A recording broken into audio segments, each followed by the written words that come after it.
Good afternoon, everybody. Hey, look, it's the White House. That's a live shot of the White House right there. That is where Ukrainian President Zelensky and a number of European leaders are going to be meeting President Trump tomorrow to talk about the negotiations to try to reach some sort of peace deal or ceasefire in Ukraine with Russia. So we want to bring you an update on the negotiations, preview the meeting with Trump and Zelensky and European leaders, take some of your comments and questions on the air. While we're even doing this broadcast, there are currently apparently more Russian strikes going on in Ukraine, which, I mean, Russia has been attacking Ukraine for 3.5 years now, so that's not a new development.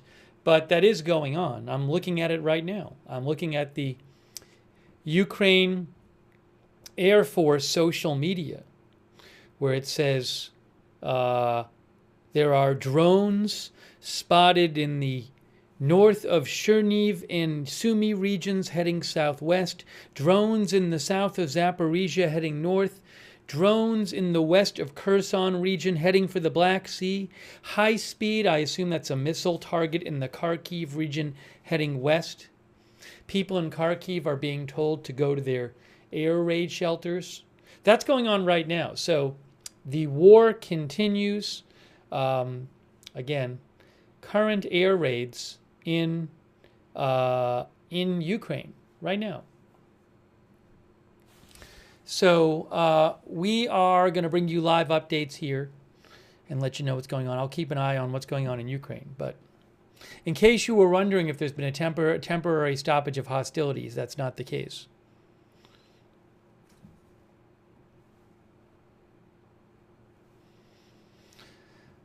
All right, so let's start talking about this. Hey, I want to thank you guys for being here and thank our moderators for being here.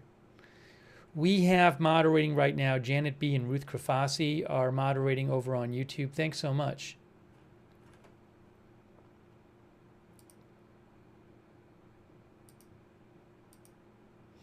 Give me a moment here.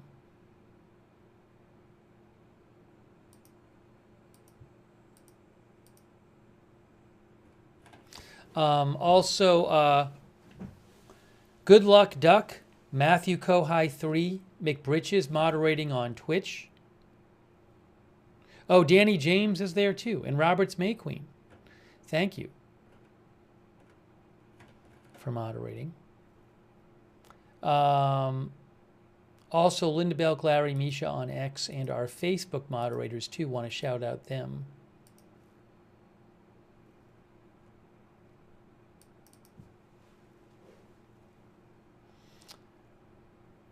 Thanks to all of our Facebook moderators.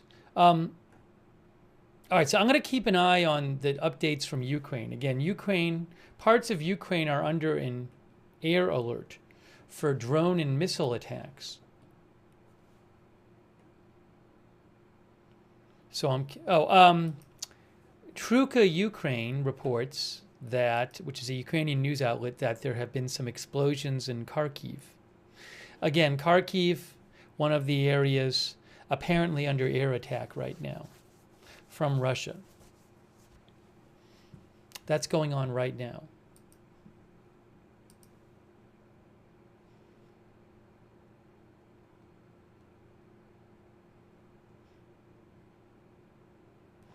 Okay, so, I have some video to show you too from today. I'm going to show you the,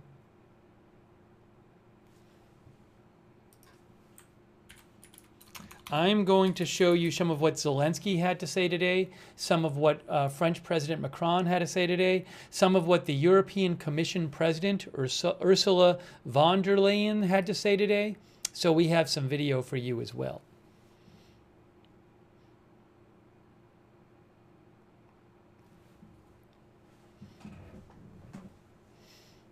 So again, and we will have live coverage tomorrow when President Zelensky and a number of European leaders are going to be at the White House. I am planning on doing coverage of that tomorrow, so I hope you can join tomorrow.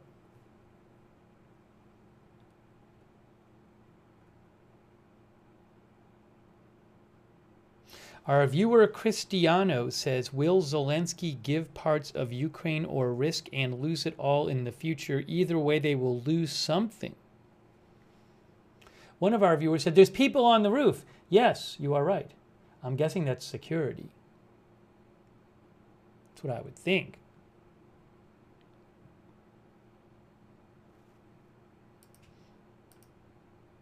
Thanks to Karen61, our member, our new member, Sneezing Eagle for the membership, and Jackie Morgan for being a member as well, and all of our other members over there on YouTube. Karen said, do you know what time the meeting is at the White House tomorrow? I have not seen an official schedule. Sometime tonight, the White House will come out with a schedule. I have not seen, that has not come out yet that I have seen. If I hear, I'll let you know.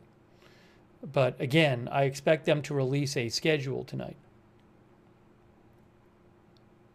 Now, Amy said she heard of a time already, and maybe that's correct, although I don't know. I'm going to do a quick check here.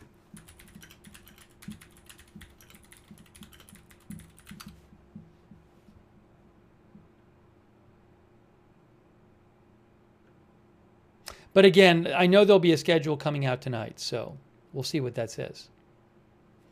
Thank you, Martin Gingrich, who says, I think a buffer zone will be the solution.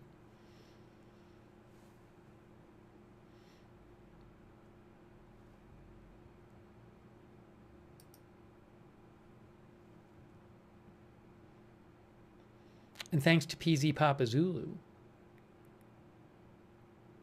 PZ Papa Zulu, I have not seen that report myself, so I will be on the lookout for it, but I have not seen it. Thank you, PZ Papa Zulu. Thanks, Shannon, for watching, too.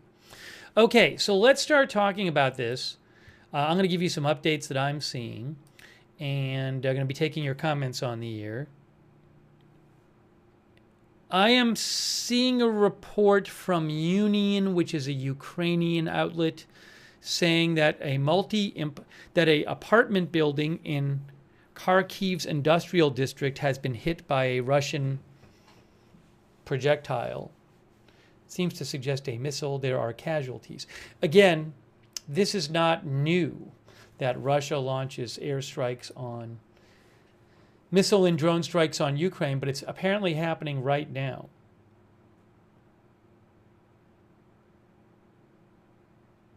But apparently, again, Union, which is a Ukrainian news outlet, says that an apartment building has been hit in Kharkiv in Ukraine.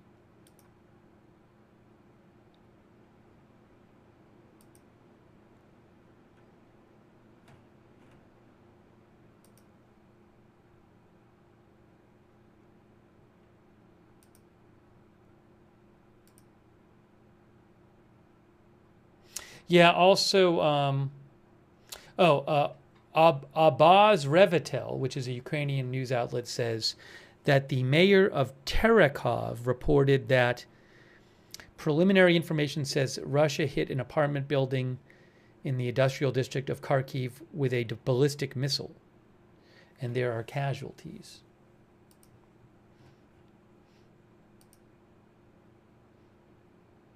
Also, Truka, Ukraine says in the Odessa region, there is air defense working there in Ukraine right now.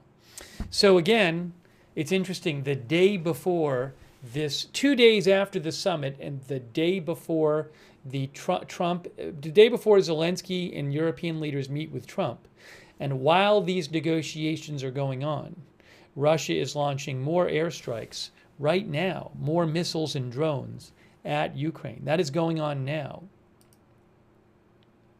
But yes, I'm seeing multiple reports from Ukrainian sources that air defense is operating in Odessa right now. The Ukrainian Air Force just posted that there is a high-speed target, I assume that's a missile, in the Dnipropetrovsk region heading to the west. I'm going to have to pull up the map here, the deep state map.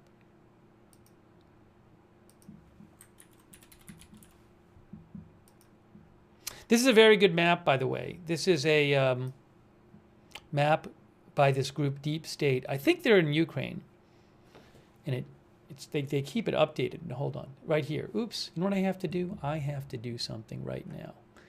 That looks a little washed out, so let me fix that. That's better. That's better.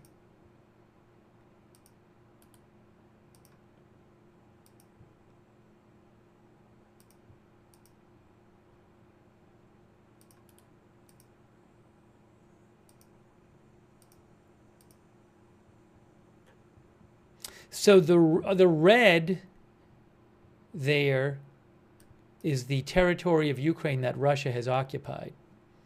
This red and this red were occupied before 2022, and this has been occupied since after February 2022. Well, after the invasion of 2022. Now, what I was going to tell you is the region that was just mentioned. I have to pull it up here. Dnipropetrovsk. I don't know if the spelling is going to be the same here.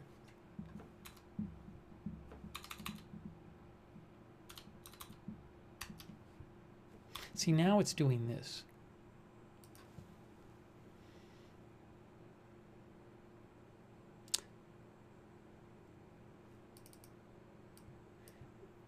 Dnipro. So again, I just saw, there's Dnipro right there. I just saw again, the Air Force of Ukraine just put out an alert that said there's a missile in that region heading to the west. So what happens sometimes is they don't know where these missiles are going to land in Ukraine. So they will alert people as the missile is traveling across the country in the air. And that's what's going on. Pull this up for you too. Hold on. Pulling up a different map. Sorry, this is just going on now, so I want to give you an update on it. Because it's going on right now. Hold on. Sorry, it's a little difficult today. It's getting this situated. There it is. So that's the Dnipropetrovsk region. So they said there's a missile above that region moving to the west. That's what the Air Force said a couple minutes ago. No, I don't have any Ukraine live cameras I can show you. I don't think they want live cameras there. They don't want to help Russia with their targeting and their intelligence. Also, I am just seeing a report right now. Hold on. To update you from Ukraine. Live update.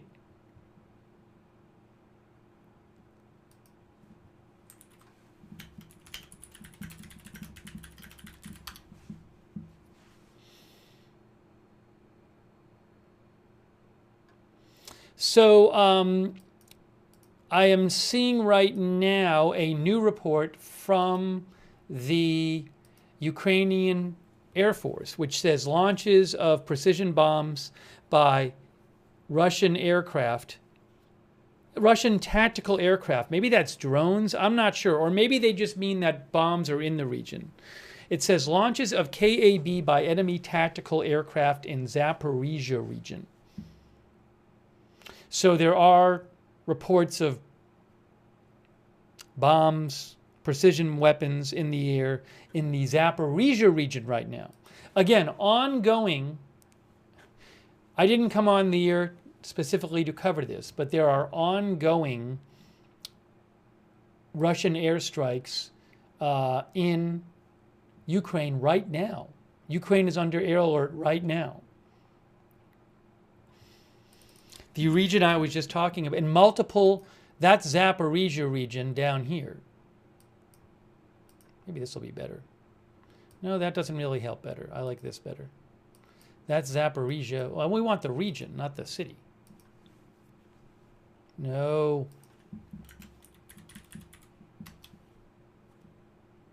There you go. There's the region. Right there.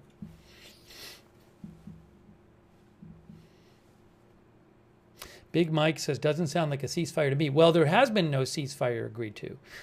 Ukraine has long said that it wants a ceasefire before negotiations. It doesn't want to be negotiating while fighting is going on. But there's airstrikes going on right now, and we're seeing alerts in multiple regions in Ukraine right now.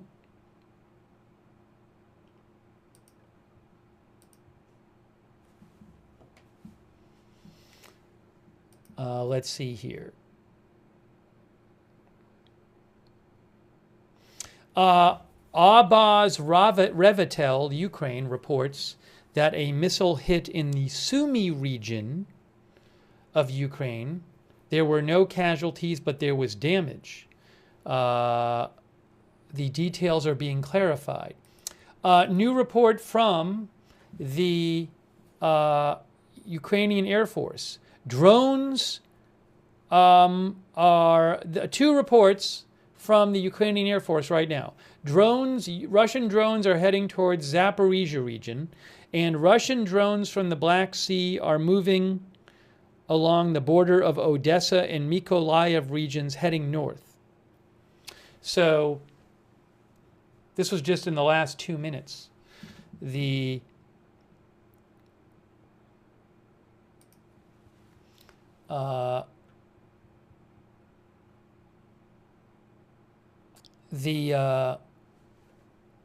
Ukrainian Air Force is warning people in various regions, including Zaporizhia, of Russian drones. I can actually change the headline.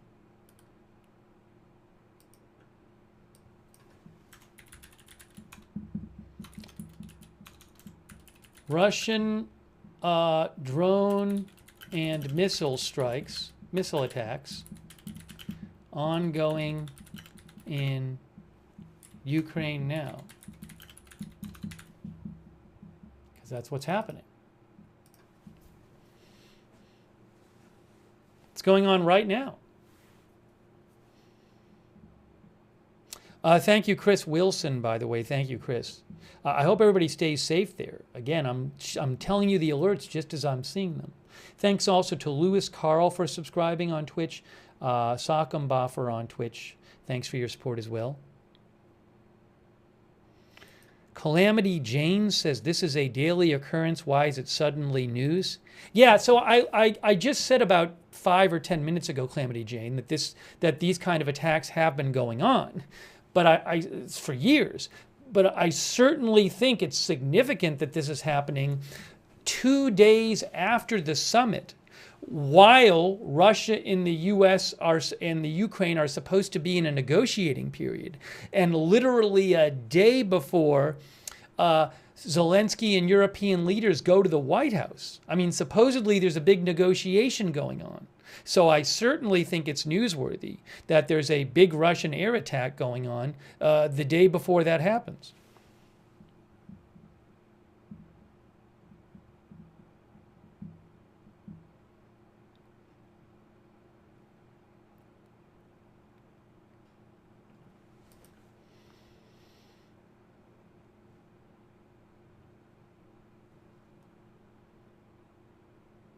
Percy thinks Putin is mocking Trump.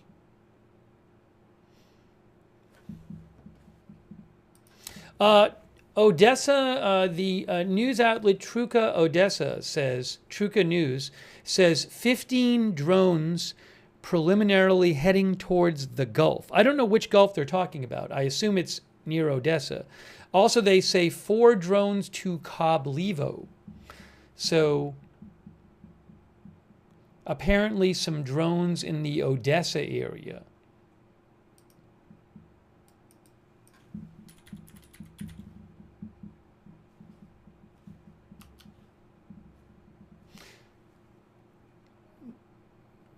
Yeah, so there's Koblivo or Koblivi, which is a city about, 15, 20 miles from Odessa. So a local news outlet that said there were some drones in that area.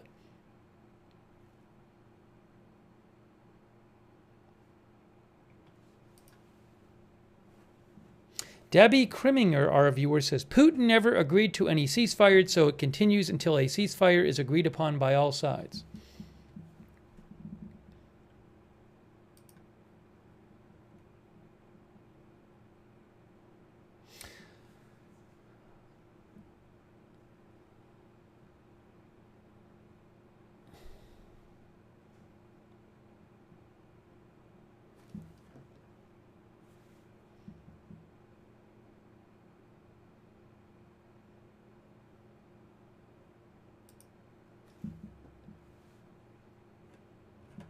I'm just checking different updates coming in about the ongoing strikes, Russian strikes.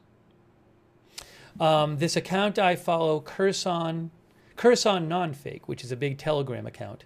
They say Russian Air Force carried out several strikes on Kherson region and the suburbs. On Kherson, or maybe the city and the suburbs, the Dnieper district of the city was hit hard. In the suburbs, the strike hit the Belozersky district. There are no reports of casualties yet, they say, in Kherson.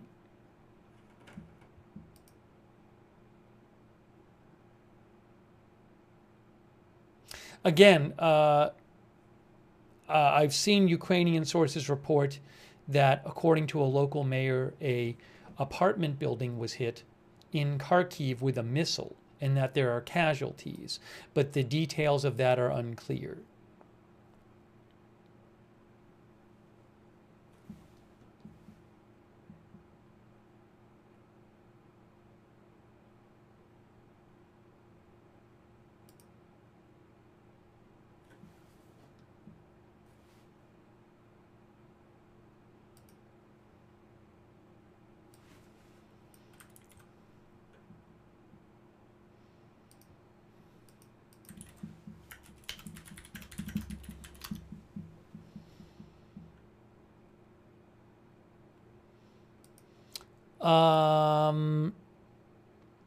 According to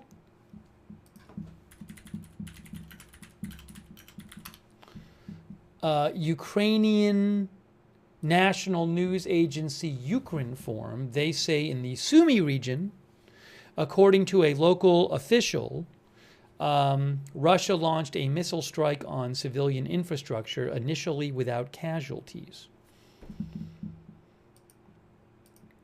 So again, this is an ongoing Russian attack on Ukraine. We're hearing about missiles and drones and precision bombs.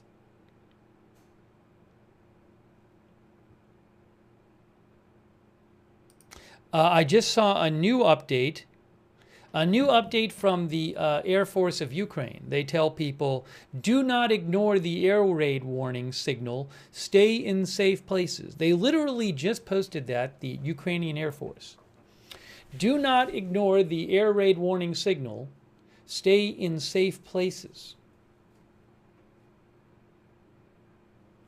This is going on right now. So we'll get to the negotiations, but bringing you live updates of an ongoing Russian air attack going on now in Ukraine.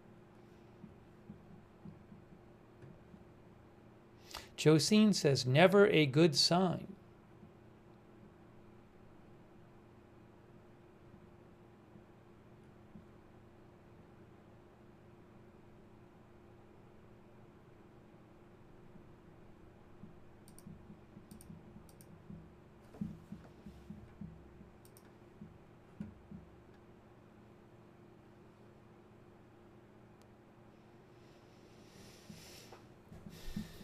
Again, tomorrow, we're going to have more on this. President Zelensky of Ukraine will be going to the White House along with a number of European leaders. I believe Prime Minister Starmer of the UK is supposed to be there.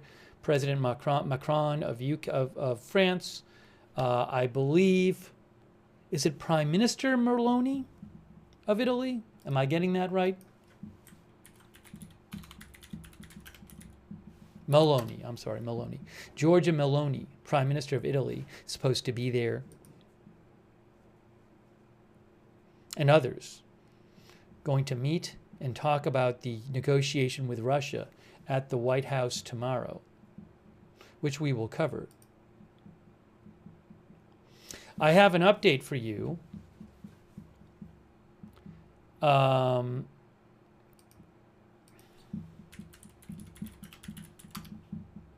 Hang on.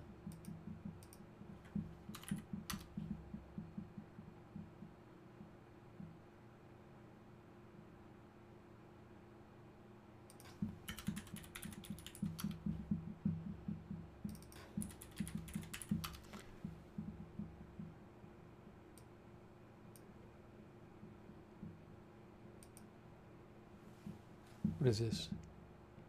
Oh, I think I have this. Hold on a second here. I have the actual channel. Are they posting? Let's see. Yes, so I just saw an update from the Kharkiv government. I have it right here. According to Kharkiv government, this is from the Kharkiv government, a 12-year-old girl and a 21-year-old woman were injured in a missile strike in Kharkiv. Doctors are currently providing all necessary assistance. I just saw that update from the Kharkiv government. Again, there has been apparently a Russian missile strike in the Kharkiv region. This is an ongoing Russian drone and missile attack.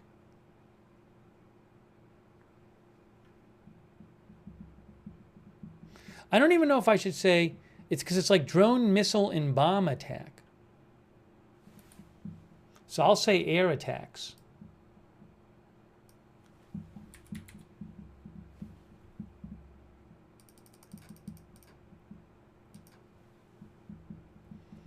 But this is going on right now. So we're giving you updates as soon as they come out.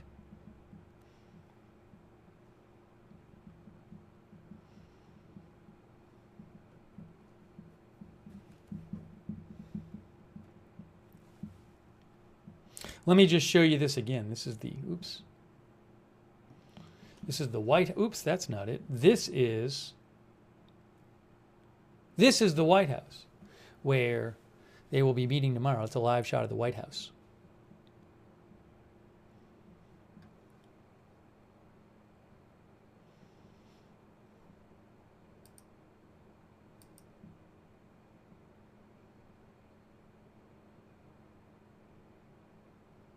I'm also going to tell you some of what Marco Rubio has had to say. He's done several appearances, the Secretary of State, on TV. So we're going to show you some, we're going to tell you some of that.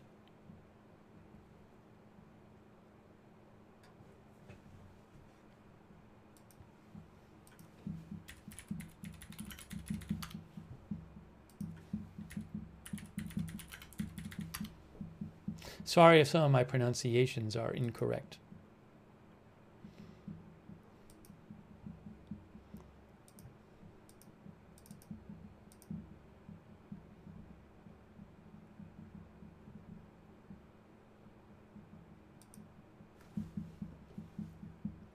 The Air Force of Ukraine just posted.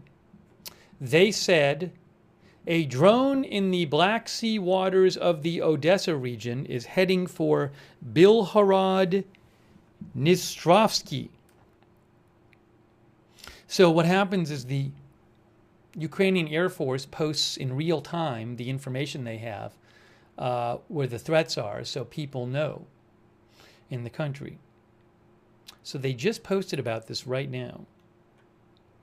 They said a drone is headed for, I'll show you where this is, right here. Bilhorod Dnistrovsky. You can see that's near Odessa. That's in the Odessa region, southern Ukraine. But they say a drone is headed there right now.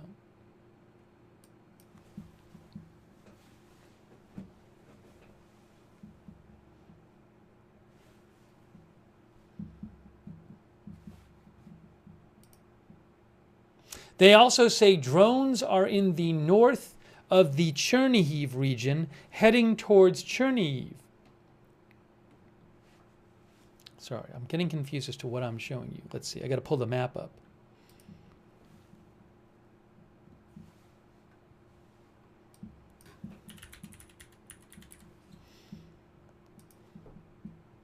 There's Chernihiv in the middle, north of the country. There's the Chernihiv region, north of the country.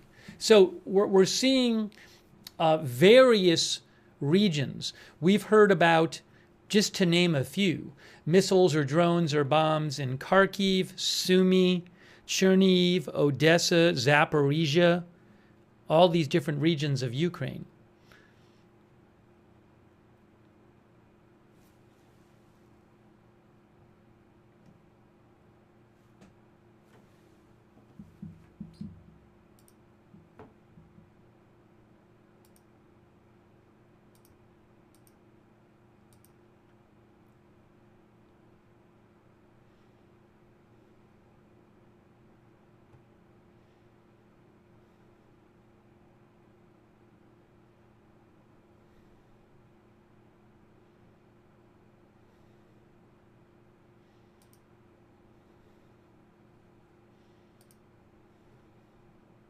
The Kharkiv government says that a 60-year-old woman was also injured as a result of a Russian strike on Kharkiv.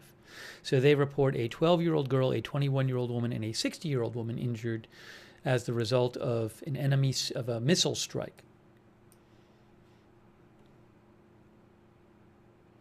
Thank you, by the way, Lucia Horizo. Lucia thinks Putin wasted the U.S.'s time at the summit. That's what Lucia thinks. Thank you, Lucia Horizo, for your support. Also, Crypto King. Thanks for shouting out the mods and your support, Crypto King.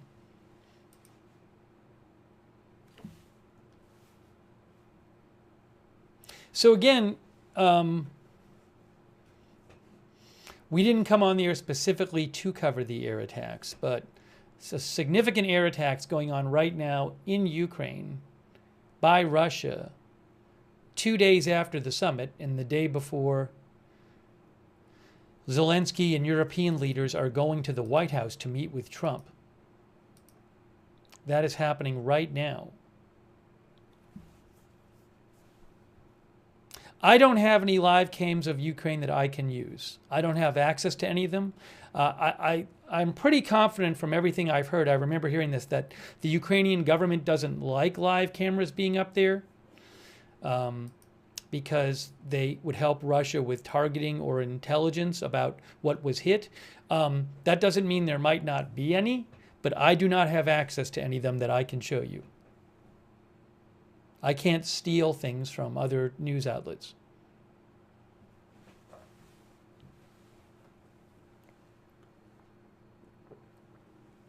So, yeah, I think you would see more, though, if they were okay with there being more.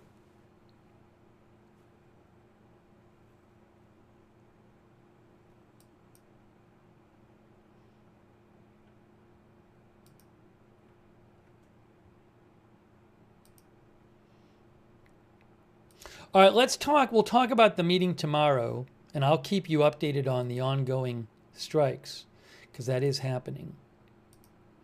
The Air Force just said, the Ukrainian Air Force just said in Ovidiopol, there is the threat of Russian drones in Ovidiopol, Ukraine. I just saw that right now from the Air Force. That is in the Odessa region. Look, Ovidiopol.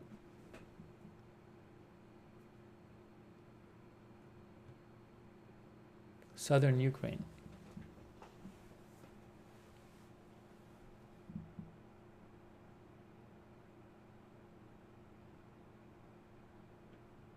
Macro Geek thinks it's Putin's way of saying good luck with your meeting.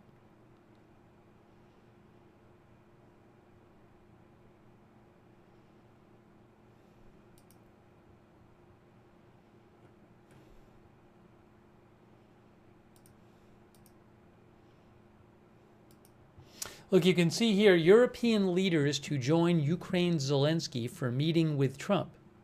We're going to watch some of this in a bit. This was the European Commission President Ursula von der Leyen appearing with Zelensky today. I actually have video of this. We're going to watch it shortly. Thanks, by the way, to Carrie Poteet for the gift memberships. Thanks, Carrie. So AP says European and NATO leaders announced today that they will join President Zelensky in Washington tomorrow to present a united front in talks with President Trump on ending Russia's war in Ukraine and firming up U.S. security guarantees now on the negotiating table. So look, Ukraine is highly skeptical that Russia will stick to any deal.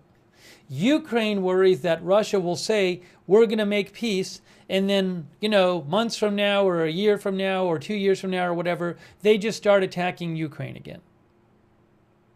So Ukraine doesn't want to start giving things up to Russia to get a ceasefire when Russia is just going to break it later. So in order to keep Russia from breaking any kind of peace agreement, Ukraine wants security guarantees. They want some sort of commitment from allies to protect them and fight on their behalf or do something on their behalf if Russia attacks them again, to deter Russia from attacking them again. What exactly that might look like, I don't know. There's been this question of how much would the U.S. be involved with security guarantees? What would the U.S. commit to do? We don't know.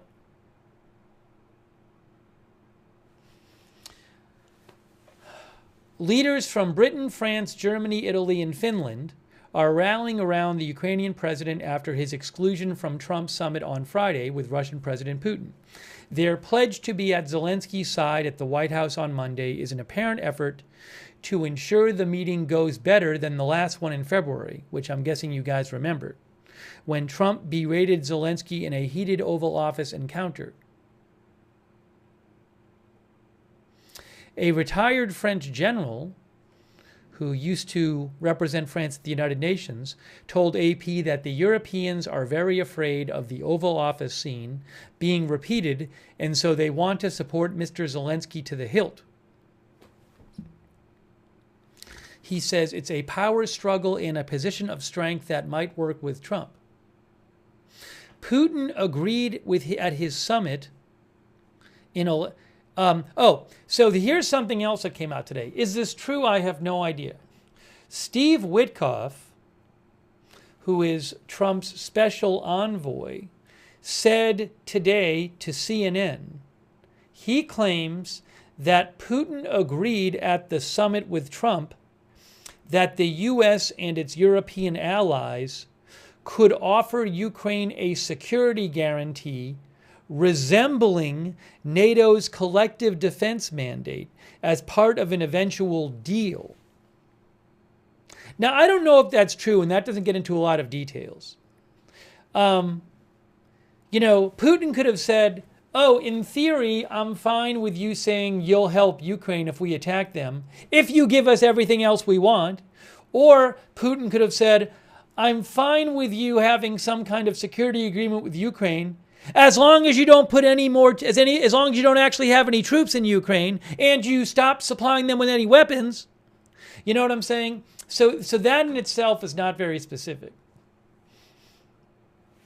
Witkoff said it was the first time we ever heard the Russians agree to that, and he called it game-changing. Again, we haven't heard specifics, so I have no idea.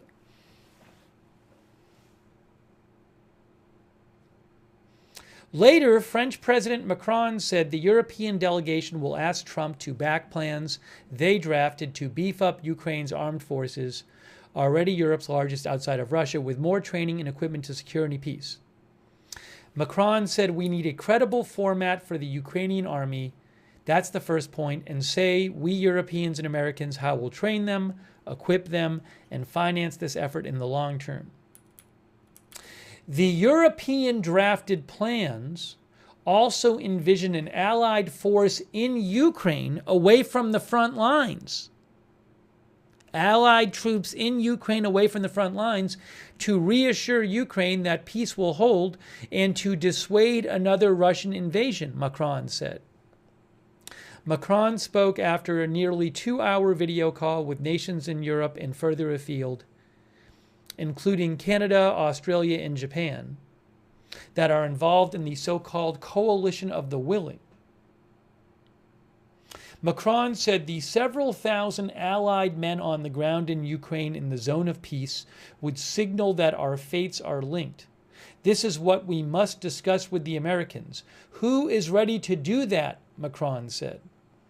Otherwise, I think the Ukrainians simply cannot accept commitments that are theoretical. So what Macron is saying is that if Europe and the US say to Ukraine, look, if Russia attacks you again, we got your back.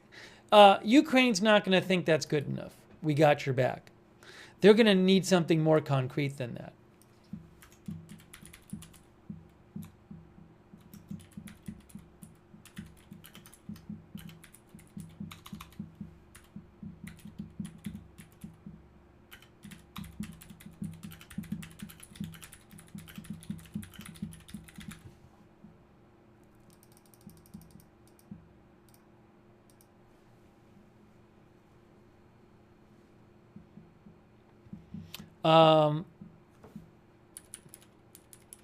Macron said the substance of security guarantees will be more important than whether they are given as an Article 5 type label.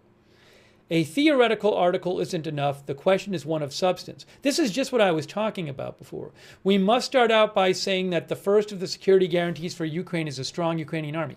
So this is what I was talking about. Again, Trump's envoy, Steve Witkoff, said today, claimed that Putin at the summit agreed with Trump for the first time that the U.S. and its European allies could offer Ukraine a security guarantee resembling NATO's collective defense mandate as part of an eventual deal. Now, again, what I said is, I don't know what was said at the summit, but Putin might have said, sure, you can make some deal with Ukraine where you say you're going to help them if we attack them again. But you can't keep any troops in Ukraine, and you can't supply them with more weapons, and you can't be training their army in the meantime. That would be allowing a security guarantee, which is basically a piece of agreement on a piece of paper, but without many practical effects that that start happening before an invasion. So again, I don't know what this exactly Putin supposedly agreed to here.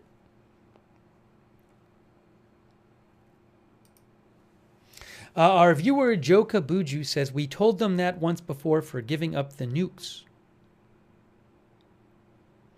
Sean P. Hannity thinks Putin would never agree to any of that because it would make him look weak in Russia. Do you mean like for example, allied troops in Ukraine? I'm not saying he won't agree to it. I will believe that Putin is agreeing to allied troops being stationed in Ukraine when I see it.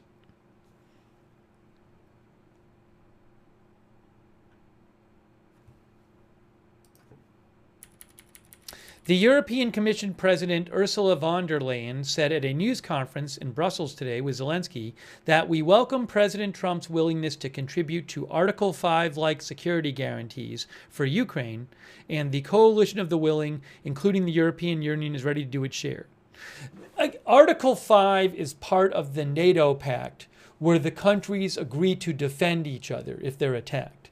So the reason that this is being talked about like an alternate Article 5 like is because Putin wants Ukraine to say they will never join NATO. So I guess in theory, if there's going to, so what you hear these European leaders talking about is making an agreement with Ukraine that kind of looks like the NATO deal. It just isn't called the NATO deal. I don't know if Putin will be okay with that.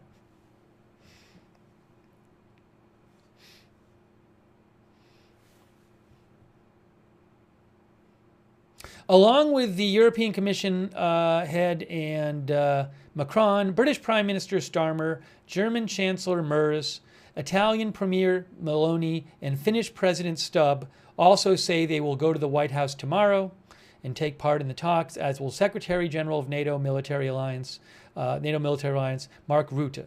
Is it Rutte, I think?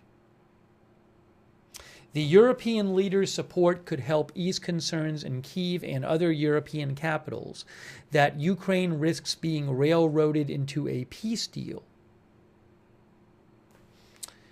Neil Melvin of Royal United Services Institute said European leaders are trying to shape this fast-evolving agenda.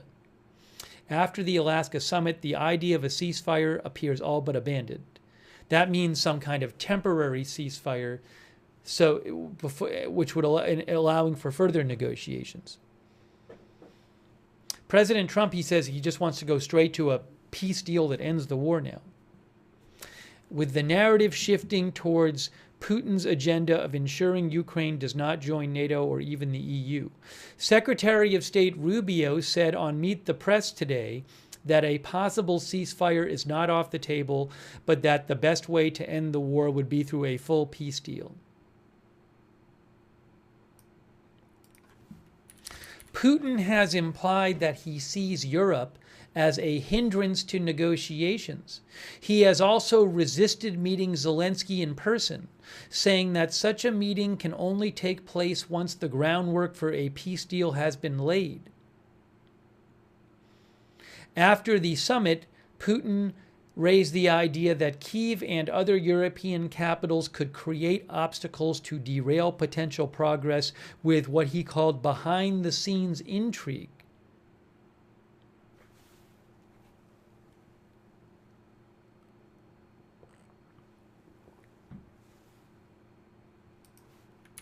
As I said, it's not clear what these security guarantees that the U.S. and Europe will give Ukraine are.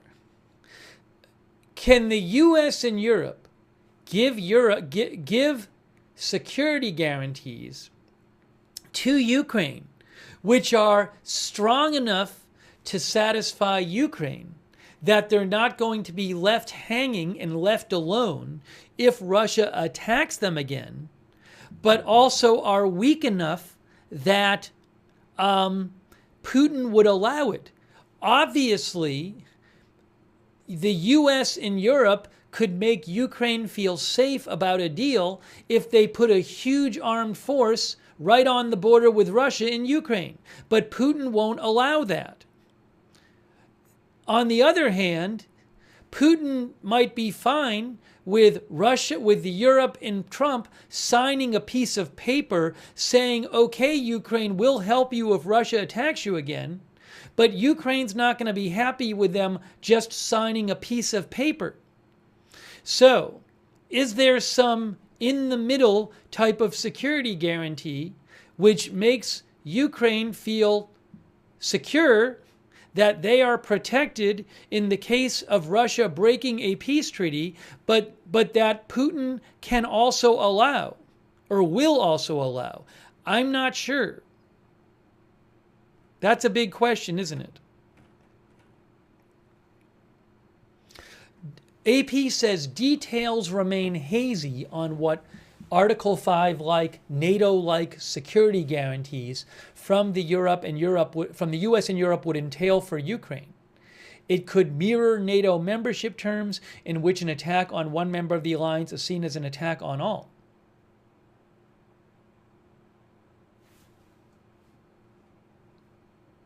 Zelensky continues to stress the importance of both U.S. and European involvement in any negotiations. He said a security guarantee is a strong army. Only Ukraine can provide that. Only Europe can finance this army, and weapons for this army can be provided by our domestic production and European production. But there are certain things that are in short supply and are only available in the U.S. Zelensky pushed back against Trump's assertion, which aligned with Putin's preference that the two sides should negotiate a complete end to the war rather than first securing a ceasefire. Zelensky said a ceasefire would provide breathing room to review Putin's demands. He said it's impossible to do this under pressure of weapons. Putin does not want to stop the killing, but he must do it. Let me take some comments from you guys. Then I'll show you what Zelensky and the Ursula von der Leyen had to say today.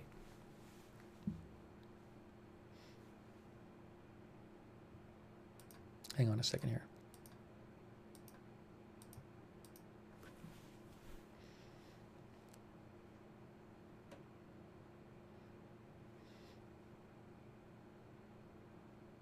James X says, Europe can do whatever it wants, keep the U.S. out of it.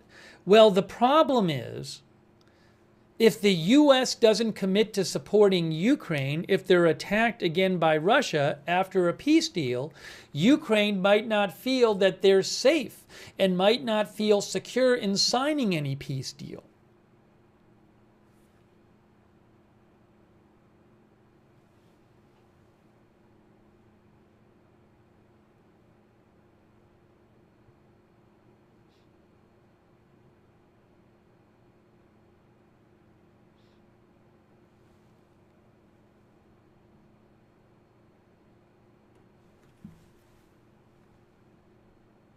Our viewer Dustin Archambo says, I don't think Putin will be okay with any type of foreign troops in Ukraine. Pre-2014, Dustin said, we had U.S. troops on the ground in Ukraine training and before the start of the invasion. Well, I'm not sure about the second assertion. I just don't know. I'm not saying you're wrong. But yeah, I certainly think it'll be a big deal for Putin. And I do not know if he'd be okay with it if part of the security guarantee is putting allied troops on the ground in Ukraine, even if they're away from the border in a so-called peace zone.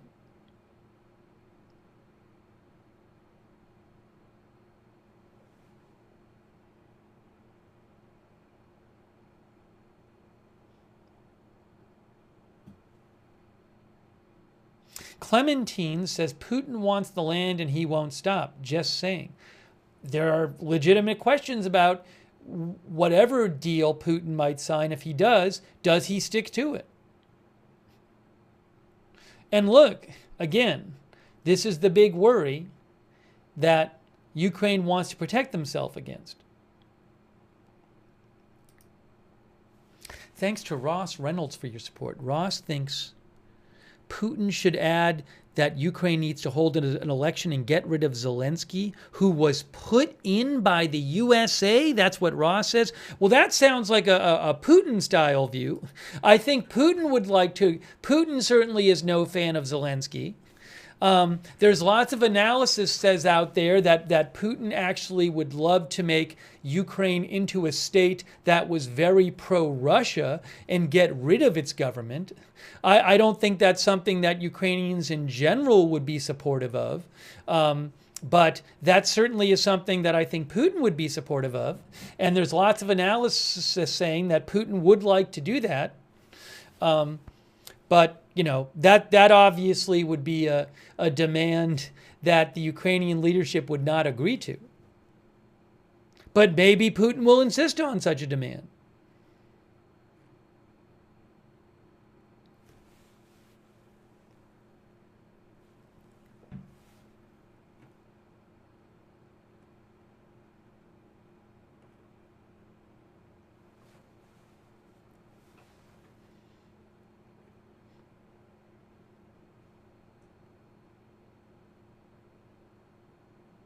Our viewer Rivka Vossman says, I hope the conversation goes well.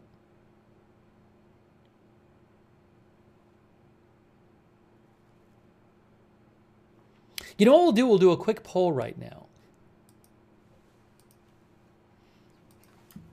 Will there be a peace deal in the next 3 months?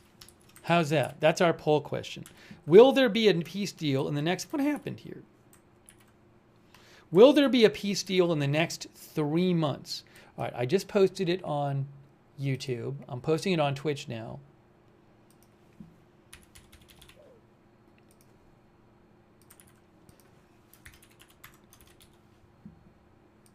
And ceasefire, peace deal, it's supposed to be a catch-all term.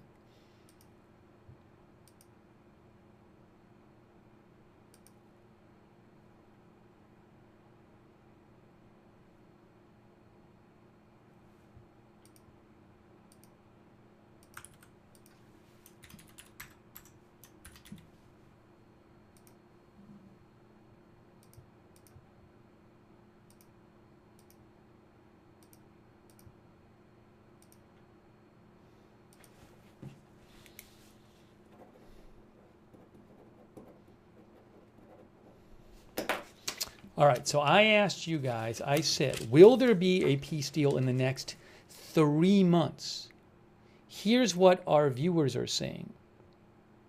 Here is what our viewers are saying right now. On YouTube, 67% say no. 33% say yes.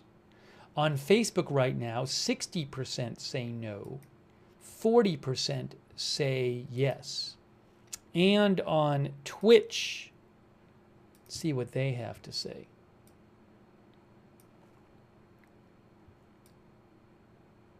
"82% say no on Twitch. 18% say yes." You guys are skeptical.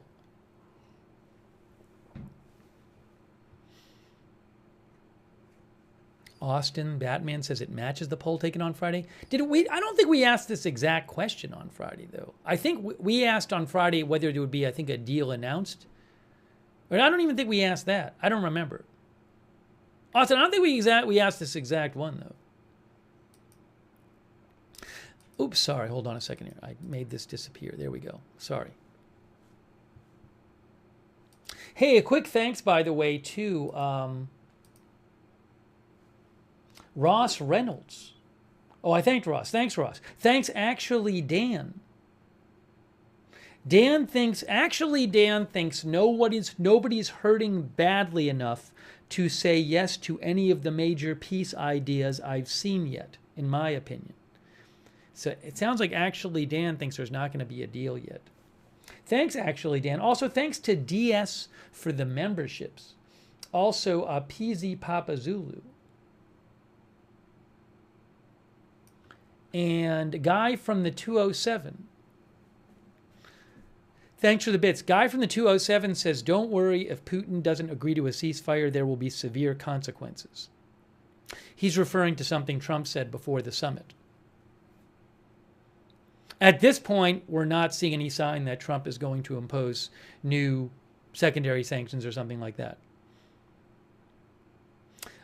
Thank you to Guy from the 207. Also, Will Okla for subscribing. Thanks for participating in our poll. Let me give you an update on the airstrikes that have been going on during the stream in Ukraine by Russia. Let me do that. Thanks also AJ from PNW. Then I'm going to show you some video of what Zelensky said today. Meanwhile, here's the White House. Here's the White House live right there.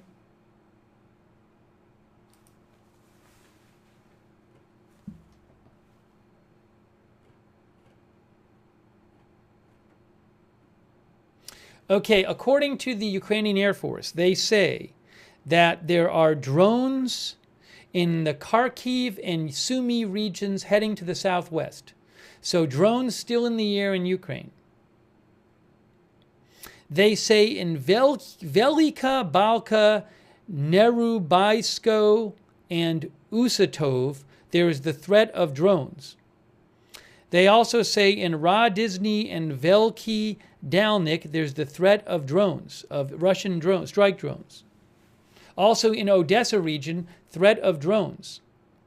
About 9 minutes ago, the Ukrainian Air Force said Odessa, stay in shelters. A large number of something from east and west, I don't know if it's drones or missiles, are entering the city, maybe drones.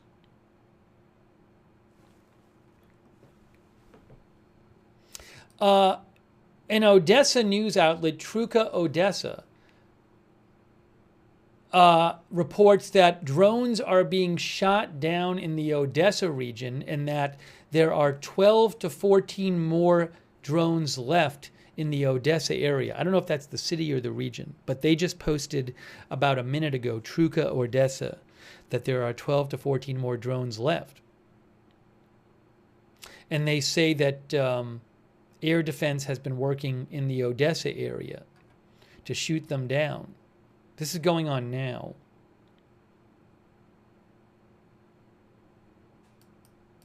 TSN News, which is also a Ukrainian outlet, said Odessa region is under attack by drones. 25 drones are targeting the city from different directions. And that was posted about 9 minutes ago.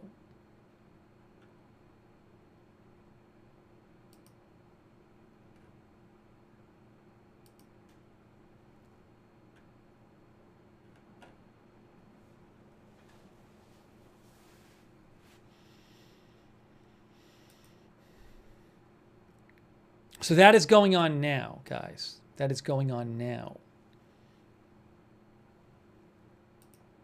I'll keep you updated about the ongoing Russian strikes in Ukraine.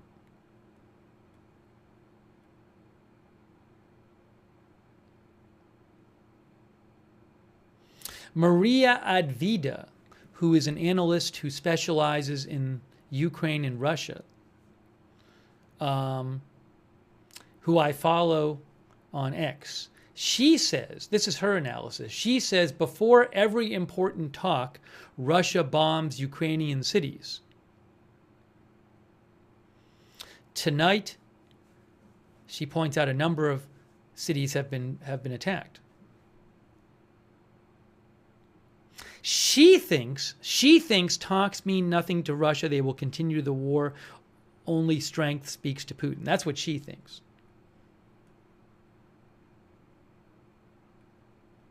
You can check out her account at Maria_AVDV.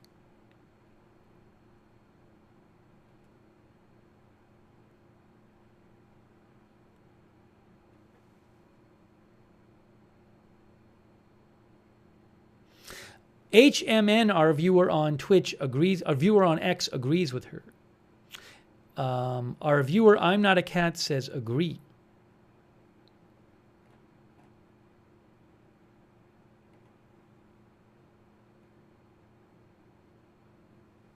The viewer Vengeance says, I am sick of this.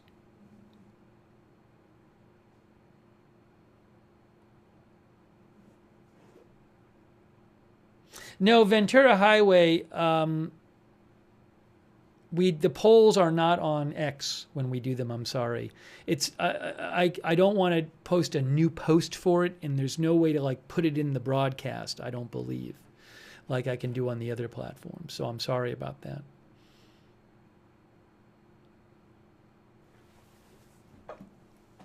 All right, let's take a look.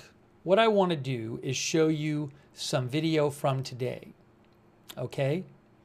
I'm going to show you a video of, this is going to be President Zelensky of Ukraine and the European Commission head, Ursula von der Leyen. Let me get it up on the screen here. Hold on a moment.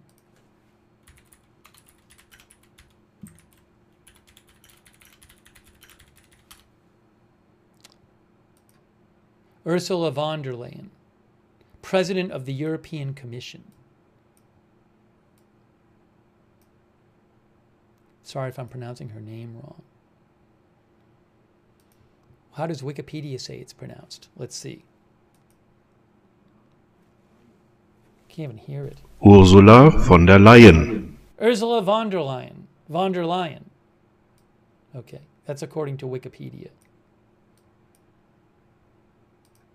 Now, let me pull this video up.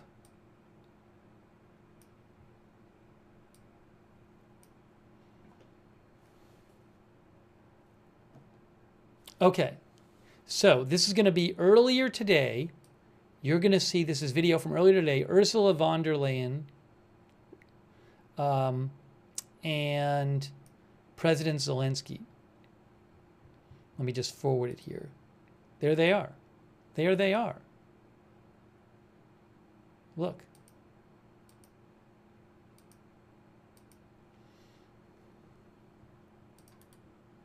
So earlier today, they spoke in English at this appearance.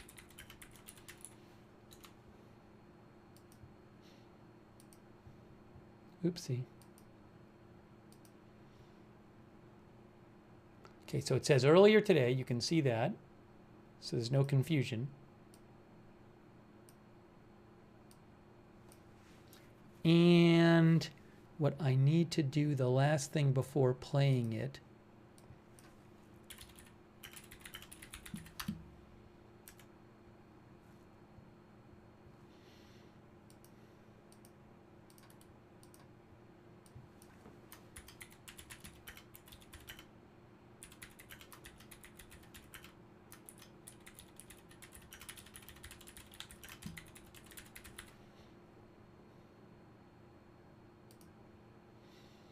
is, let me just shout out our mods real quick. I really appreciate our moderators, Beth Mythical, Ruth Krafasi over there on YouTube. Thank you so much for being there and moderating. Linda Belk, Larry, Misha on X, on Twitch. Good luck, Duck, Bash and Girl, LB Prairie Dawn, Idaho Star, Matthew Kohai 3, and Mick Britches. And on Facebook, just got to pull it up there.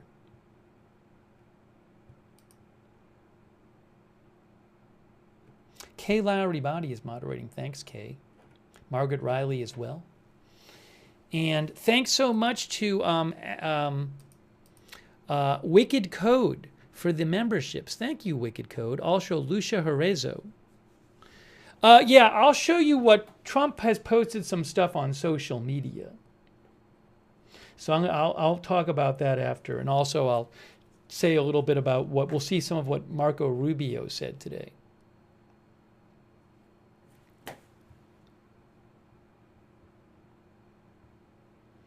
All right, this is from earlier today. Let's check this out. One moment here.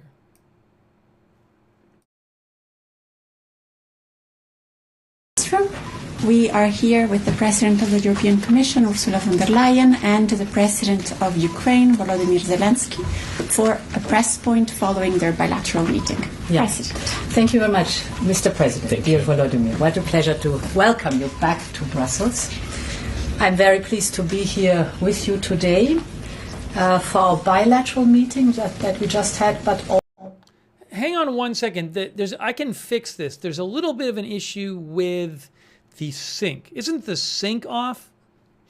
The video is not exactly matching up with the audio. Am I right about this? Am I correct?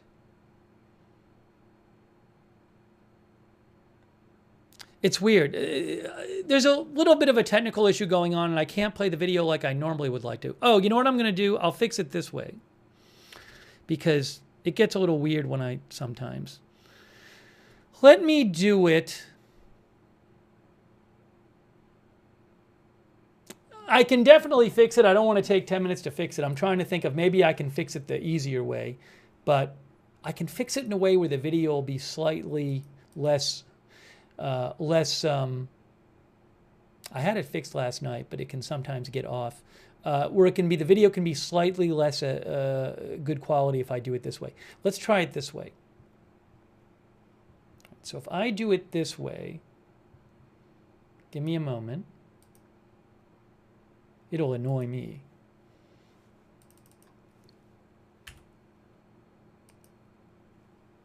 Okay. And then if I do it like this,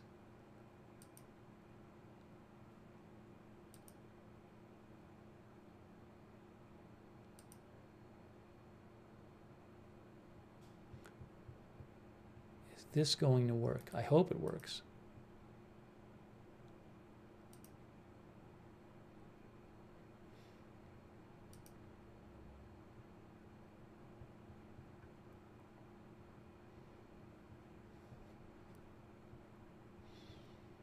Let's see what happens. Let's see what happens if I hit play.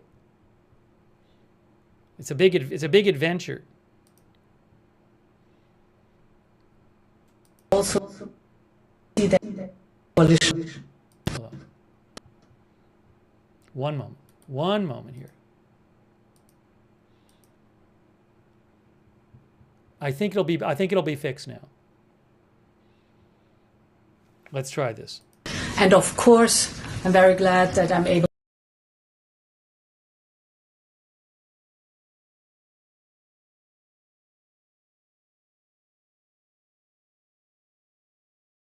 Oh, sorry, I'm muted. I think we fixed it. Let's try this now. I think it is fixed. I think the sync is fixed. Bilateral meeting. Yes. President. Thank you very much, Mr. President, dear Volodymyr. What a pleasure to welcome you back to Brussels. I'm very pleased to be here with you today for our bilateral meeting that we just had, but also then the VTC that we will have in the Coalition of the Willing. And of course, I'm very glad that I'm able to accompany you and other European leaders for the meeting tomorrow that we do have with the US President in the White House. Since the beginning of Russia's brutal invasion, Europe has been at Ukraine's side, united, and we will support you for as long as it takes, for just and lasting peace. And this peace must be achieved through strength. Let me touch upon the main points. First, we must have strong security guarantees to protect both Ukraine and Europe's vital security interests. Ukraine must be able to uphold its sovereignty and its territorial integrity. There can be no limitations on Ukrainian armed forces, be it cooperation with or other third countries or assistance from other third countries, no limitations for the Ukrainian armed forces.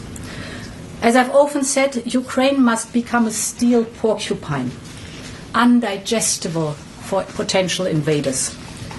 We welcome President Trump's willingness to contribute to Article 5-like security guarantees for Ukraine. And the Coalition of the Willing, including the European Union, is ready to do its share. We know that the work of defending Europe is first and foremost our responsibility. And we've been working hard to speed up and scale up as we increase Europe's defense capability. Through the SAFE instrument, we are ensuring that the defense needs of member states and Ukraine can be matched and that Ukraine's industrial defense base is strengthened. I am thinking in particular of drones here. This is in our mutual interest, and I intend to travel to the frontline member states in the coming weeks. At the same time, we continue to support Ukraine's path to its membership in the European Union. This in itself is also a security guarantee. My second point, with regards to any territorial questions in Ukraine, our position is clear. International borders cannot be changed by force.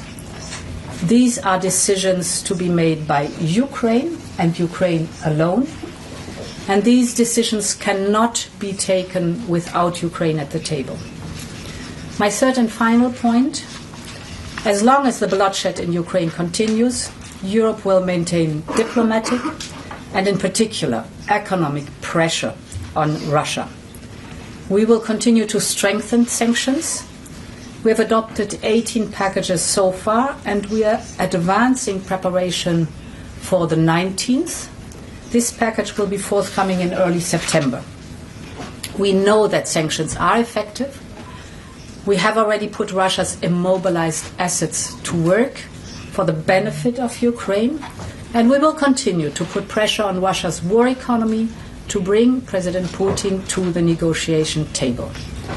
We're working with you, Volodymyr, and President Trump in this sense, and we will discuss all these topics and others in our joint meeting at the White House tomorrow.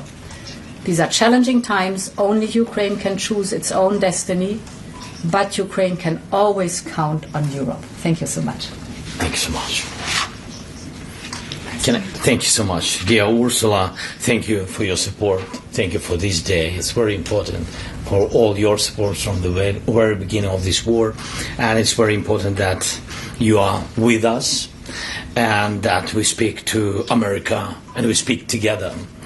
And it's important that Washington is with us. And today, in several forums, we are deciding what we are going to discuss in Washington. Dear journalists, it's crucial that Europe is as united now as it was at the very beginning, as it was in 2022, when the full-scale war began. This unity really helps to reach real peace, and it must stay strong. First, we have to stop the killings. Putin has many demands, but we do not know all of them. And if there are really as many as we heard, then it will take time to go through them all. It's impossible to do this under the pressure of weapons. So it's necessary to cease fire and work quickly on a final deal. We'll talk about it in Washington. Putin does not want to stop the killing, but he must do it. Second, we need real negotiations, which means they can start where the front line is now. The contact line is the best line for talking, and Europeans support this. And we thank everyone. Russia is still unsuccessful in Donetsk region. Putin has been unable to take it for 12 years. And the constitution of Ukraine makes it impossible to give up territory or trade land. Since the territorial issue is so important, it should be discussed only by the leaders of Ukraine and Russia at the trilateral Ukraine, United States, Russia. So far, Russia gives no sign that trilateral will happen, and if Russia refuses, then new sanctions must follow. This third, it's important that America agrees to work with Europe to provide security guarantees for Ukraine, and we are very thankful to the United States and to the President for such signal, and therefore for everyone in Europe. This is a significant change, but there are no details how it will work and what America's role will be, what Europe's role will be, what the EU can do. And this is our main task. We need security to work in practice, like Article 5 of NATO, and we consider EU accession to be part of security guarantees. And we have heard from President Trump that America and Putin see it the same way. So we talked about the EU accession negotiations. There can be no division between Ukraine and Moldova. That would simply be a very bad move to my mind, and if such a division takes place, it will automatically mean that Europe is divided on Ukraine, that Europe does not have a common and strong position on guarantees. Many in Europe see that vision will only make things worse. And we talked about defense, and thank you very much, dear Ursula. We agreed to work more actively on programs such as SAFE, and I count on the support with drones. First of all, this is priority. Next, thank you for the 18th package of sanctions. It's important. We need to prepare the 19th package so that Russia sees that we are serious. We understand Russia's strategic direction. It's anti-European, and so we must continue to limit Russia's potential. Finally, we talked about the support of Ukrainian children in schools, and we have a school meal program, and it's an important program that ensures that children from every family in wartime at least receive security and receive a normal hot meal. The school year is coming soon, and I asked Ursula to help us improve this program. It's our children, it's our future, everything for them. Thank you. Thank you. Thank you very much to both presidents. We can now take a couple of questions. Okay. Katerina, the first question. Thank you. Katarina Reden for the German Press Agency. You have microphones in front of you. If you can take one, that would be fantastic. Thanks a lot. Okay. Okay, better? So Katharina Redans for the German press agency. A question to both presidents. Do you agree with President Trump that there's no need for a ceasefire and that peace negotiations should begin immediately? Yeah, you want? So, you know. Hold on, I got the rest of it. Give me 1 second here. I'll put the rest of it on the Q&A. I'll put that on for you right now. I am putting it on for you right now. Here it is. Not the term is so important. Important is, and it matters. I think not the term is so important. Important is, and it matters, what's the effect. And the effect must be stop the killing. That's the most important part. Whether we call it a ceasefire or it's a peace deal, stop the killing. Point number one. Therefore, it is so important to have as soon as possible a trilateral meeting between the President of Ukraine, the President of the United States and of Russia. I think very important is that there are clear timelines to be kept. So it's not the term itself, it's the content that matters. Thanks so much. I totally agree with Ursula. And you know that from the very beginning, I think it was March when the President of the United States, he proposed ceasefire, like a first element, stopping killing. And we agreed it and we supported him. And I think it was very strong idea pushing Russia to real negotiations. And now we hear another signals. I think that we have to share it, all this, with details and what Ursula said about and what we talked bilaterally and what we will talk now with all our coalition civilians, with all the Europeans. And we have to share all our thoughts with President Trump.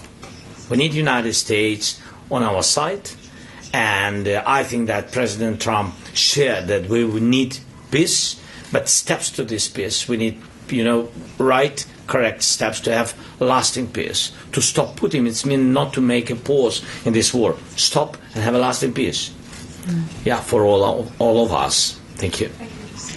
Thanks. Second and last question to Elena. Thanks. Thank you. I will start in Ukrainian if possible. Олена Абрамович, Радіо Свобода, українська служба. Пане президенте, Путін сказав, що розуміє, що Україні потрібні гарантії безпеки. У вас вже була розмова з президентом Трампом.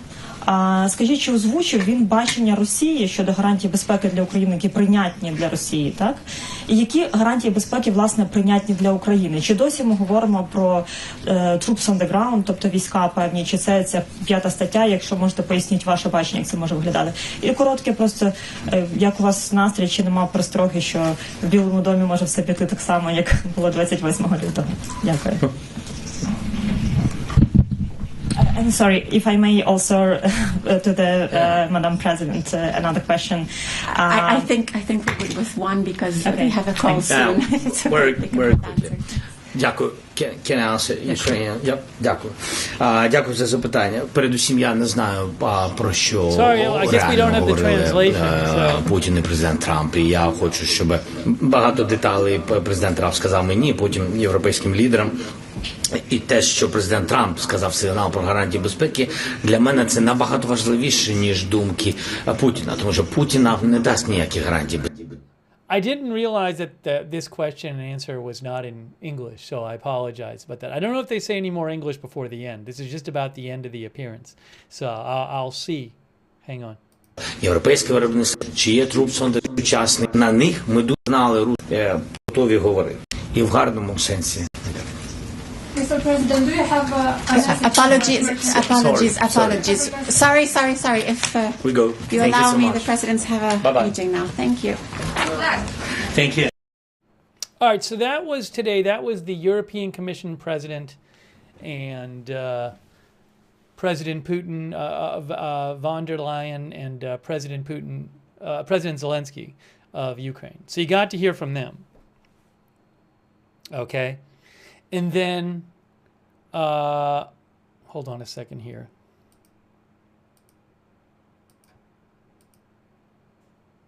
So a lot of it was in English. As you heard President Zelensky saying, there's a lot of, we don't really know a lot of details here about we don't know the details of what Putin's demands are and what the security guarantees that Europe and the U.S. are going to propose are going to be. So, we'll have to see what happens. Also, what was I going to say? Yeah, that's a big question right now, though, is, as I mentioned, will there be security?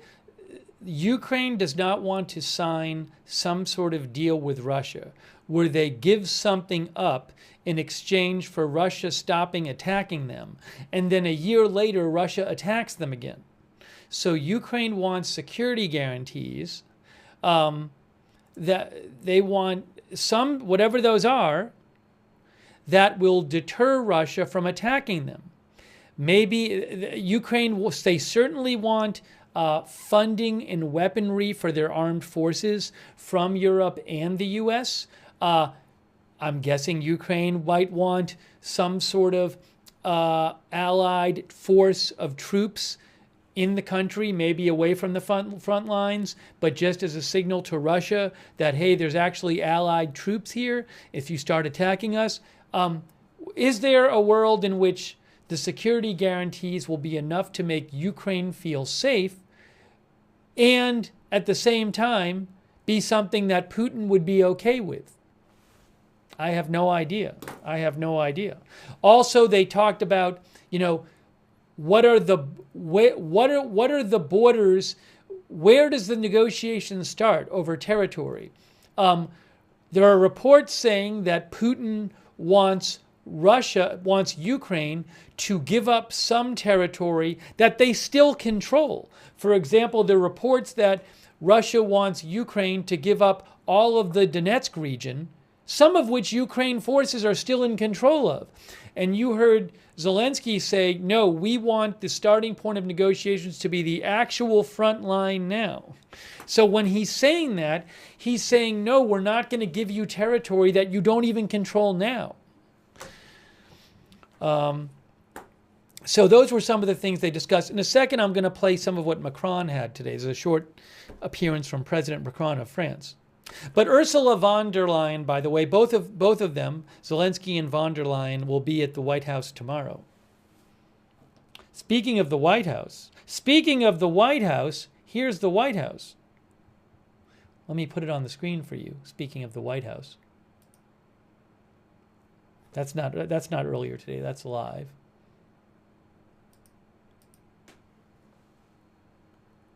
Let me take some comments from you guys. We're going to be covering the meeting between Trump and Zelensky tomorrow live, and also European leaders will be at the White House. We'll be covering it live. So I hope you can join us.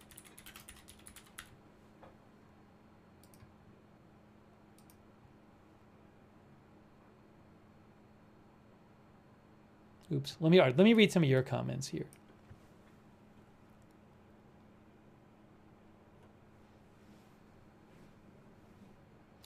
PepRex says, why does Putin get to demand anything of any country? Well, I mean, basically because his forces have been attacking Ukraine. So, and Ukraine and other countries have an interest in that stopping. There's a lot of analysis out there that Europe is worried. European countries are worried, according to a lot of analysis, that, and I'm guessing leaders from Europe have said this, that if Russia were to defeat Ukraine, then they might attack other countries, other European countries next. So Europe is not just concerned about Ukraine for Ukraine's sake, but concerned about not having a situation in the future where, say, Russia is attacking a NATO country to regain territory.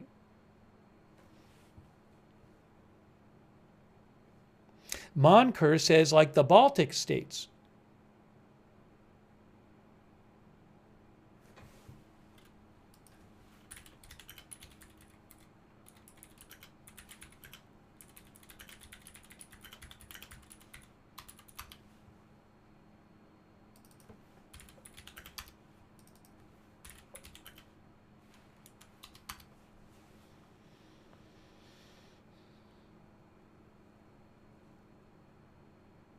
So, for example,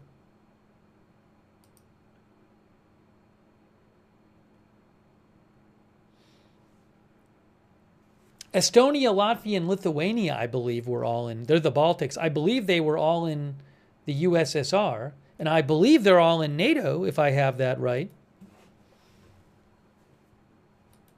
For example,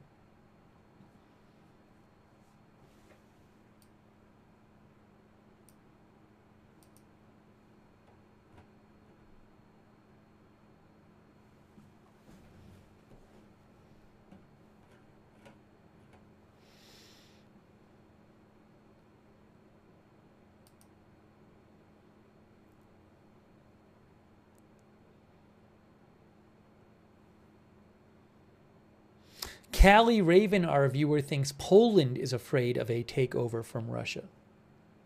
Poland was a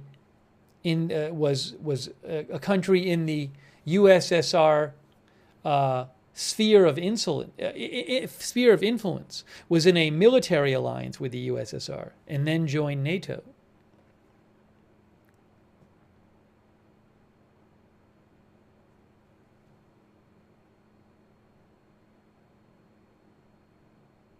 Barry, our viewer, says it needs to end before it escalates to World War III and we all lose.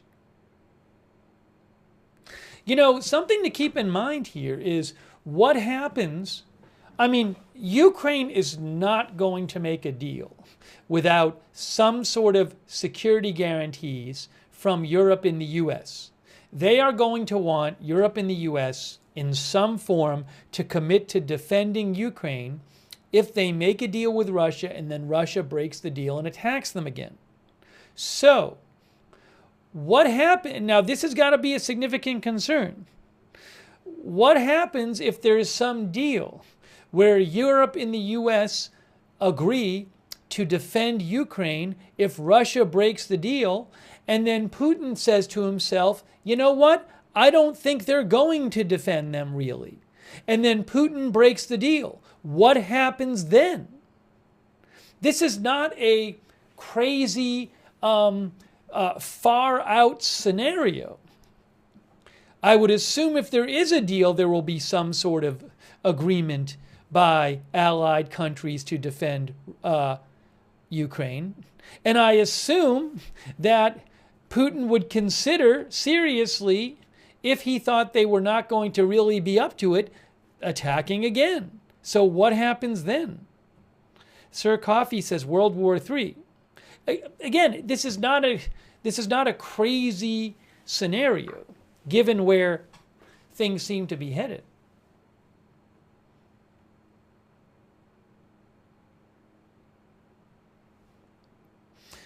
June Gonzalez says U.S. won't put troops in Ukraine. You know, something we're going to talk about in a second is there's some reporting about that the U.S. might give some security guarantees.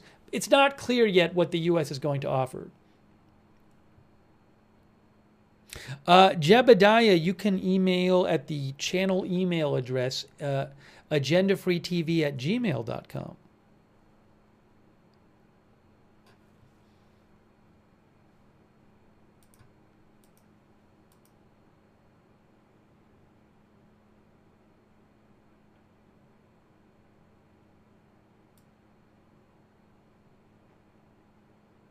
Again, I do not have any live cameras from Ukraine that I have the rights to show. There might be some places online where you can see them, but I cannot just steal them. So it's just the way it is.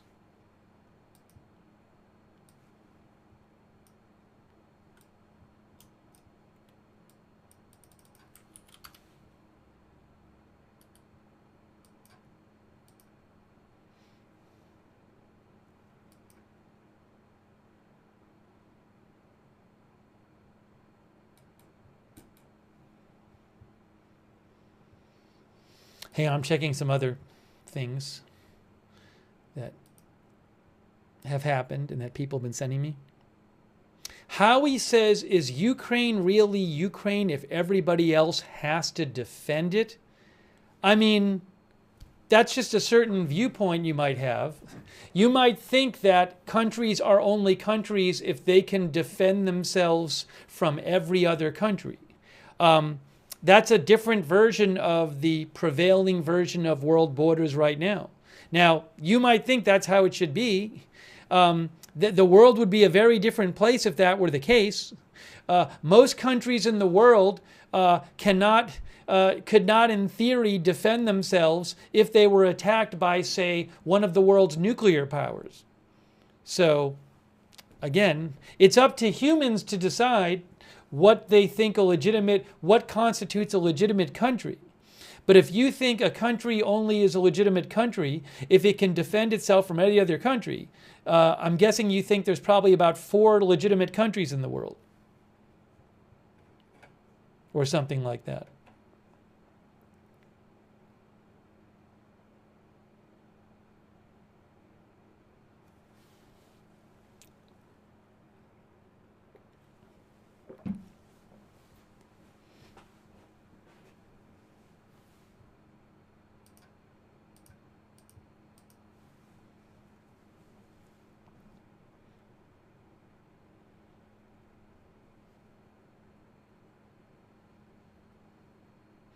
But humans decide what they think, what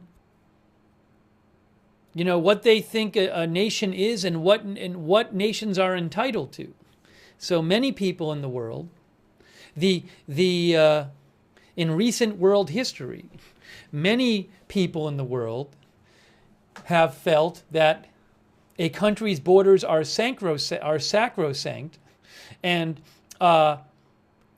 just because another country has more military force than the original country does not mean that the other country can just change borders by force. Now, maybe in some versions of the world that I'm sure there were times when that wasn't the case.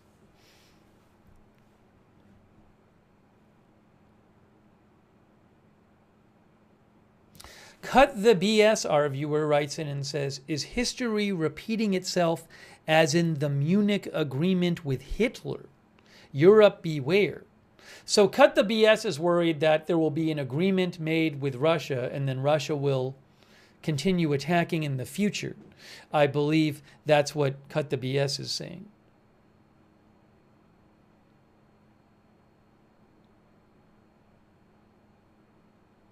John Turpin says, what happens if Russia is wanting Ukraine's critical minerals that the U.S. has a deal to sell on the black market to help pay for this war?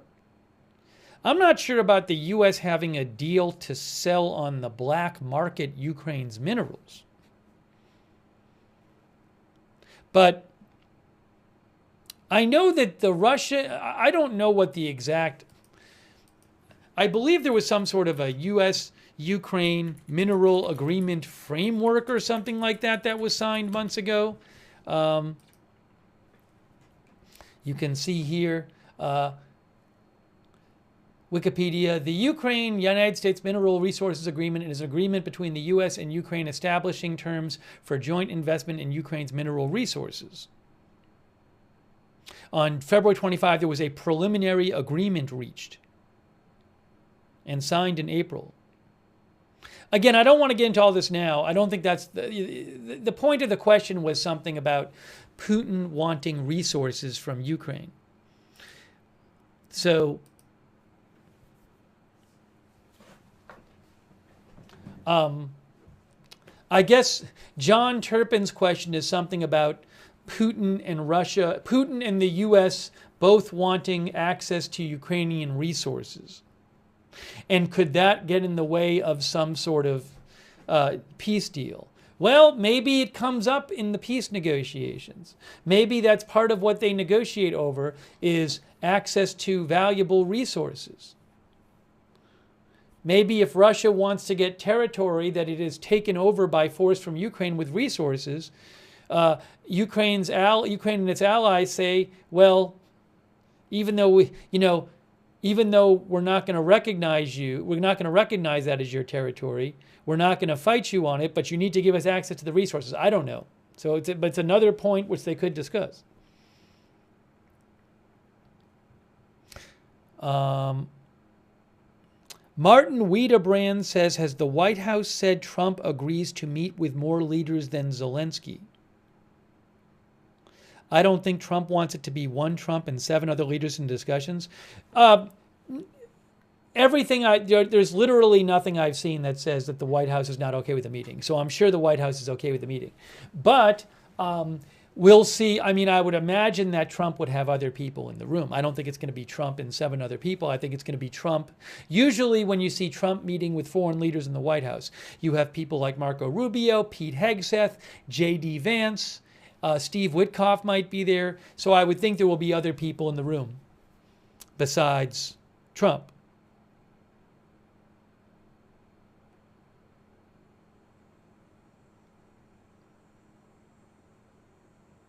Autism Mommy sent me a post that claimed that Zelensky was already airborne on the way to Washington, D.C. I'll see what I can see on Flight Radar 24.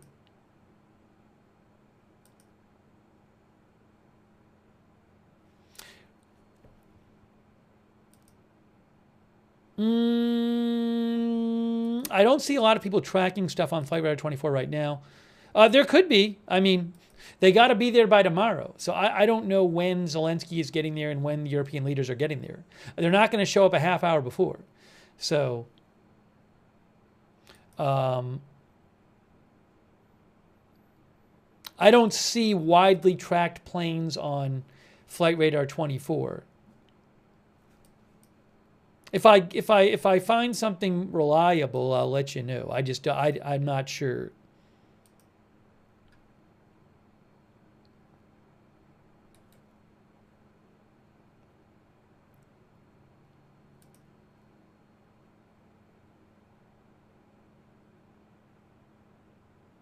John Turpin says, I meant Russia settling the minerals.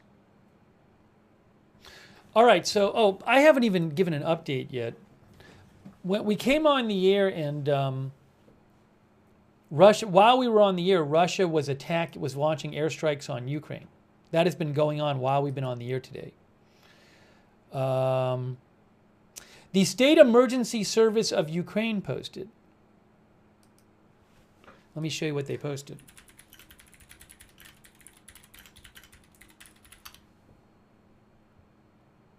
By the way, thank you to Lucia Harizo. Lucia thinks Europe needs Trump because they're all welfare countries with free college and healthcare and spent no money on their military. Let it be a lesson. That's what Lucia says. Thanks, Lucia, for your support. Thank you to our viewer named Joe Rogan. Not the Joe Rogan. A different Joe Rogan.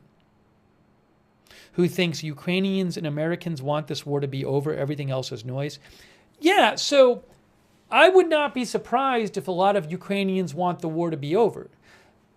But what I don't think Ukrainians want is signing some agreement that temporarily stops the fighting, and then 6 months later or a year later, Russia is just attacking Ukraine again. That's not what Ukrainians want. So, again, and also Ukraine doesn't want to say, okay, Putin, we lose, you now control Ukraine. So I certainly think a lot of Ukrainians would like the fighting to stop. Zelensky would like the fighting to stop. It's much more preferable to not have fighting going on. But the question is, under what conditions are the fighting stopping? And signing something which gives up things to Russia to just have Russia break it 6 months or a year from now or whatever is not an adequate solution for the Ukrainians who want the war to stop. So the question is there agreement that Putin will agree to that will also satisfy the Ukrainians who want the fighting to stop? But I do agree with you, Joe Rogan, that a lot of Ukrainians would like this war to be over. I don't think Zelensky would be negotiating. If everybody in Ukraine wanted to keep fighting and nobody wanted some sort of deal, I don't think Zelensky would be out there trying to get a deal. So I agree with you there. Thanks also the Vladinator for your support, who says, we have been here before, though U.S. and Russia gave security guarantees in the 1990s under the Bucharest Memorandum. Ukraine had to give up its nukes, and then 2 decades later, Russia invaded. That's from the Vladinator. Thank you, the Vladinator, for your support.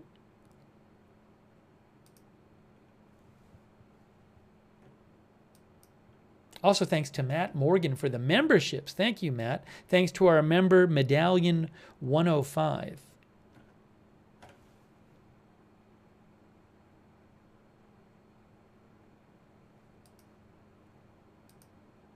Also, thanks for the gift sub, Anonymous Gifter on Twitch.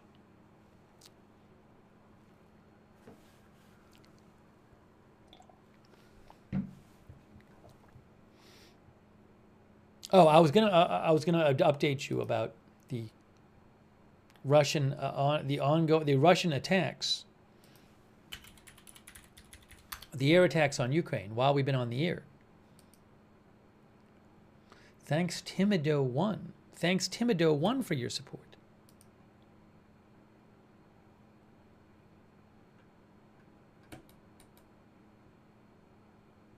Why can't I find? Give me 1 second. I thought I could show you this. Just one moment here. Just one moment.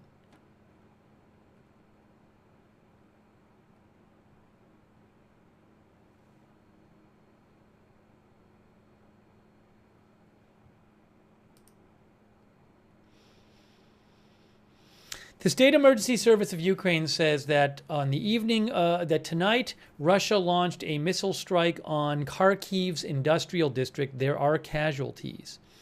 The strike hit the ground near a residential area. The blast wave damaged the windows of apartment buildings. 8 people were injured, they said, including a 13-year-old child.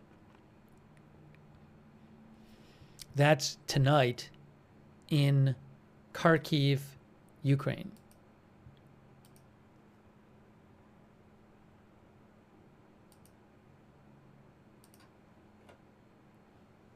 13 minutes ago, the Ukrainian Air Force said Russian drones are in Kharkiv and Sumy region heading southwest. Also, Russian drones are in the Chernihiv region near the regional center.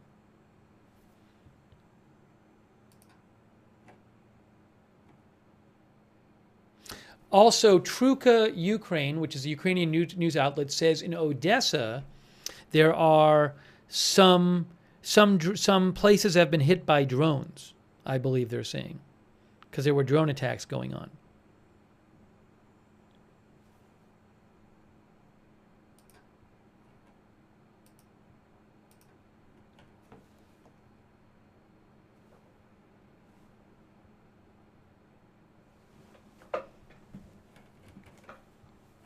Hey, let me show you guys this. I want to show you something here.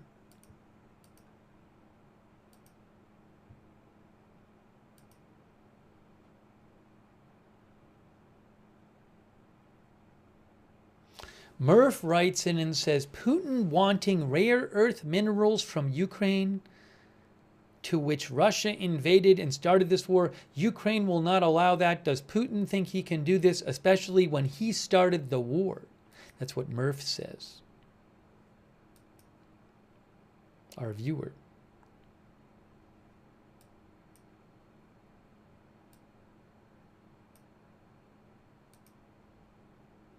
Yeah, we talked about this earlier. Bad Seed mentioned, as we discussed earlier, that, hold on. We were talking about this earlier. This is an AP story. European leaders to join Ukraine Zelensky for meeting with Trump tomorrow. But Steve Witkoff, who is Trump's envoy, special envoy, claimed that Putin agreed that at the summit that Trump and the U.S., that the U.S. and the European allies could offer Ukraine a security guarantee resembling NATO's collective defense mandate as part of an eventual deal. And Witkoff said it was the first time we ever heard the Russians agree to that, and he called it game-changing. As I said, I don't know if that's true. I don't know the specifics. If Putin said, sure, you can sign some sort of NATO-like pact with Ukraine, but you can't send them any more weapons until in the meantime, and you can't help their military in the meantime, and they have to demilitarize in the meantime, and they have to hold new elections in the meantime, and they have to give us a bunch of land which we don't even control in the meantime. Oh, and you can't have any forces on their ground in Ukraine in the meantime. Then I don't think that's something that the U.S. and, well, most importantly, Ukraine, but also the U.S. and Europe are going to go for. So there's a lot of details left out of that claim, and it's really about the details.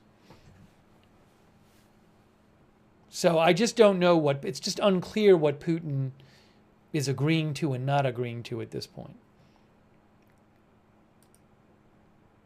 Let me show you, but thank you for mentioning it, because we did talk about it earlier, so it's good that we mention it again.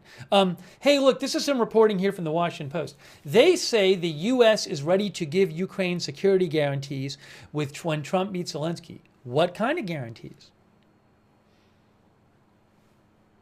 U.S. Special Envoy Steve Lookner said today, ahead of a planned meeting at the White House with Ukrainian President Zelensky and European leaders, that President Trump and Russian President Putin agreed to robust security guarantees during the summit in Alaska last week.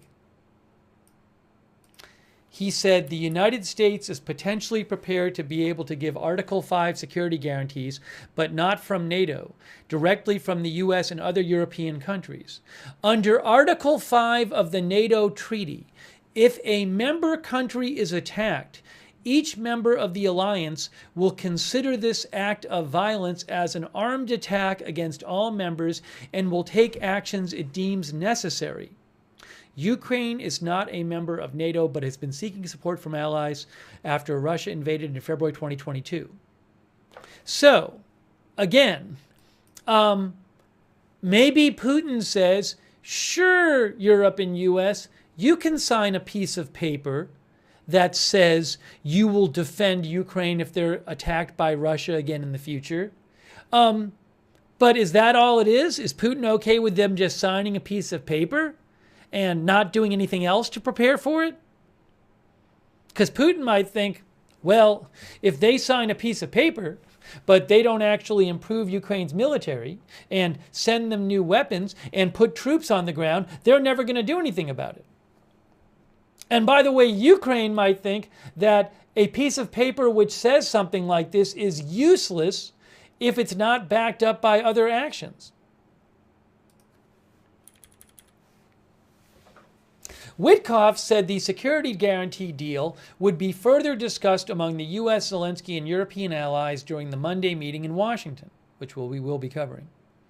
European leaders will be joining that meeting to present a united front to help Zelensky navigate what Ukrainians anticipate could be a high-stakes and potentially emotional meeting on which Ukraine's future could hinge. Separately, the U.S. is hoping that a trilateral meeting with Trump, Putin, and Zelensky will take place later this week, said a White House official. Now, by the way, Zelensky said today that he didn't see any sign of that happening. He didn't see any sign that Russia was willing to do that Putin was willing to do that. The White House official, however, cautioned that the White House does not necessarily expect tomorrow's meeting to result in that. Working out the precise implementation of security guarantees is likely to be a lengthy process, which could allow Putin to continue his war while the details are finalized. By the way, there is a school of thought, I'm not saying you have to agree with this, but some analysts believe that Putin is just doing all this negotiating to stall for time and get Trump to not carry out his threatened major new sanctions, for example, on Russia. Trump had given Putin this deadline, saying we're going to have new big sanctions. He was going to put these big new sanctions on countries that sold stuff to Russia. That's not happening right now. Some analysts believe that Putin agreed to this summit and is doing this negotiation just to prevent that from happening, and maybe other things as well, but has no real intention of ever signing some deal to stop the war? Don't know. Zelensky would prefer to not be negotiating while this fighting is going on. Zelensky today said it was impossible to enter into negotiations with Moscow under the pressure of weapons, insisting as before that a full ceasefire had to be in place before any discussions could start.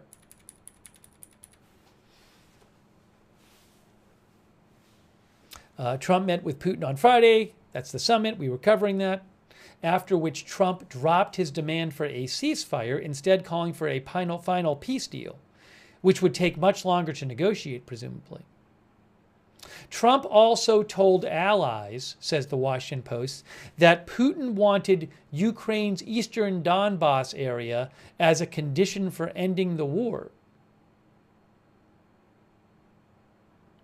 Zelensky added he was grateful for America's apparent willingness to join in providing future security guarantees, but said more details need to be hammered out.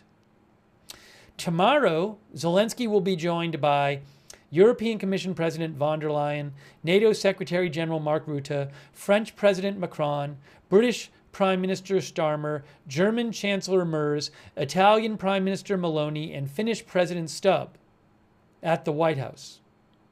The decision by Europe's top leaders to join Zelensky at his White House meeting, a dramatic, high-profile gesture, underlines the importance of the conversation that will take place between Trump and Zelensky and the need to drastically change the trajectory of the peace negotiations.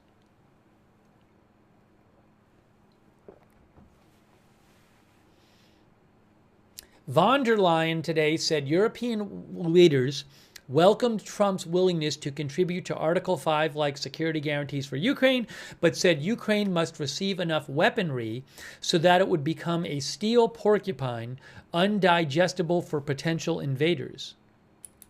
She also reiterated Europe's position that that international borders cannot be changed by force, and that only Ukraine had the right to make decisions concerning its territory.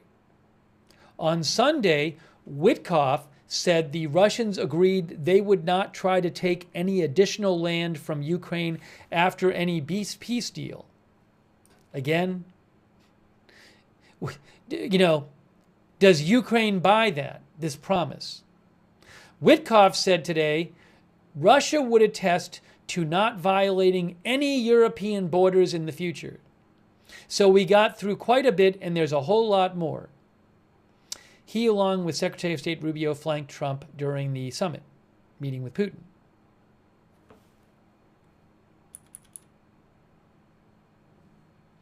Rubio on Fox News today said the Trump administration never promised that the summit with Putin would result in a ceasefire deal. That meeting, he said, was the first of several steps before finalizing any agreement. Rubio would not go into detail about what the U.S. would like to see in a security guarantee, but said it would be a very big move by Trump if he offers a U.S. commitment. This is interesting. Zelensky will tread a fine line tomorrow, experts and Ukrainian political figures said, having to take care not to anger Trump while at the same time convincing Trump that his recent proposals for an end to the Ukraine-Russia war are unworkable. Foremost in Ukrainians' minds is avoiding a repetition of that, you remember that meeting, a contentious meeting in the Oval Office in February that included Vice President Vance. That meeting dissolved into a shouting match and gravely damaged Kyiev's position with its U.S. ally. Vance is expected to be at the meeting tomorrow.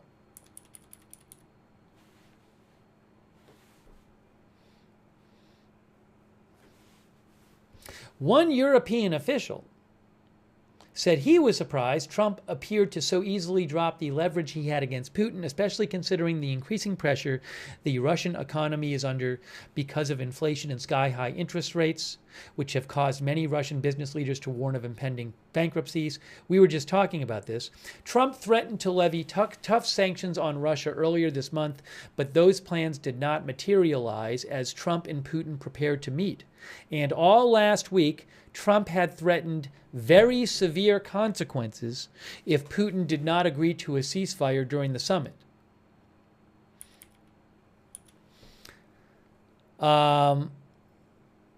But the fact that the summit with Putin ended early, while Trump said in an interview following the summit that he could return to the question of imposing sanctions targeting Russia in 2 or 3 weeks, was a sign that Putin had not been able to win over Trump completely, the official said. Also, a Ukrainian official said it would be impossible for Zelensky to agree to any deal that would force ceding the Donbas region. He said, "We are not going to put 1 million Ukrainians into occupation."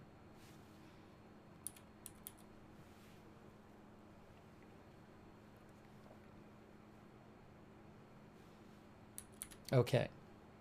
So, what is going to happen with this meeting tomorrow? Robert Dawson said, "What time does this happen tomorrow?"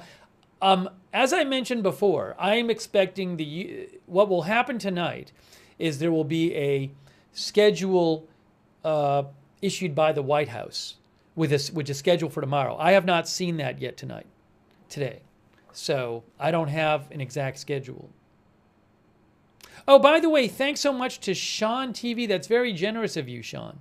Sean says, Putin started this war and he can end it any time he wants by withdrawing his military from Ukraine. That's what Sean said. Sean, thanks for your support. That's so kind of you.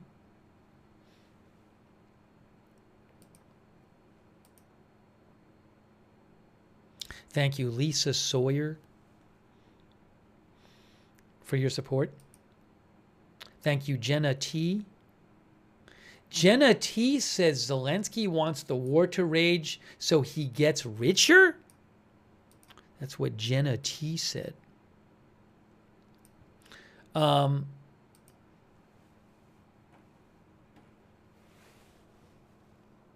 Let's see here. Jane Jones, our viewer, thinks that the Russian economy is hanging on by a thread. You would very thought Trump would have used that to his advantage, but no. Look, maybe Trump thinks he's close to a deal. So maybe Trump thinks, well, if we're close to a deal, I'll hold off for now. Maybe he thinks that'll help get a deal done. I don't know.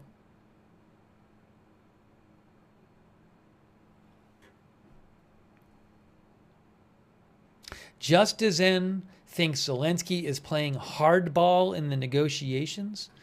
Again, Zelensky and Ukrainians are doing what they think protects their interests. Now, I don't know I don't have any details, specifics on what Zelensky has been offered before. Maybe there's some deal that if you heard it, you'd be like, wow, I can't believe Putin offered that. But Putin publicly hasn't made some kind of announcements of here's this deal that we offered Zelensky that seemed to give Zelensky a lot of what he wanted. Now, who knows what's said privately? Stacy Laforge thinks that Putin wants the USSR back. Stacy thinks Trump supports that idea. Big trouble coming, it seems, says Stacy.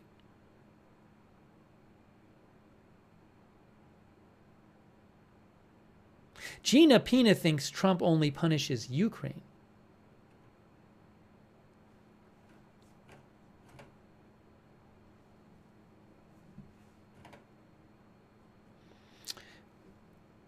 Mason Storm thinks J.D. Vance will probably not have such a big mouth tomorrow. I'd be surprised if there's if there's that kind of anything close to what we saw when Zelensky last had the visit to the White House.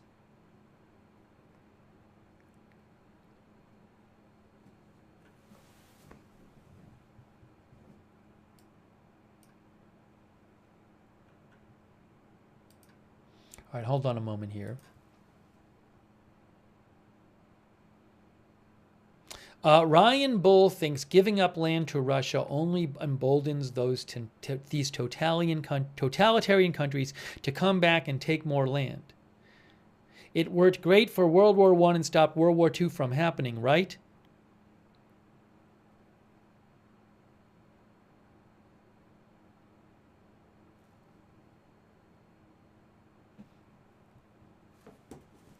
Oh, hang on a moment here.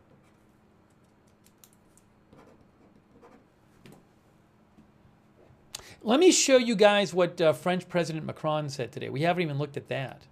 I have that here. French President Macron, who will be at the White House tomorrow with Zelensky. This is like 2 minutes of him speaking. So this is Macron speaking in a video conference with European leaders. I don't know who else was on the call, but some European leaders were on the call. So this is from today from AFP. And this is Macron on this call, and I think he's speaking in English. Let's hear. This was earlier today. It's like 2 minutes.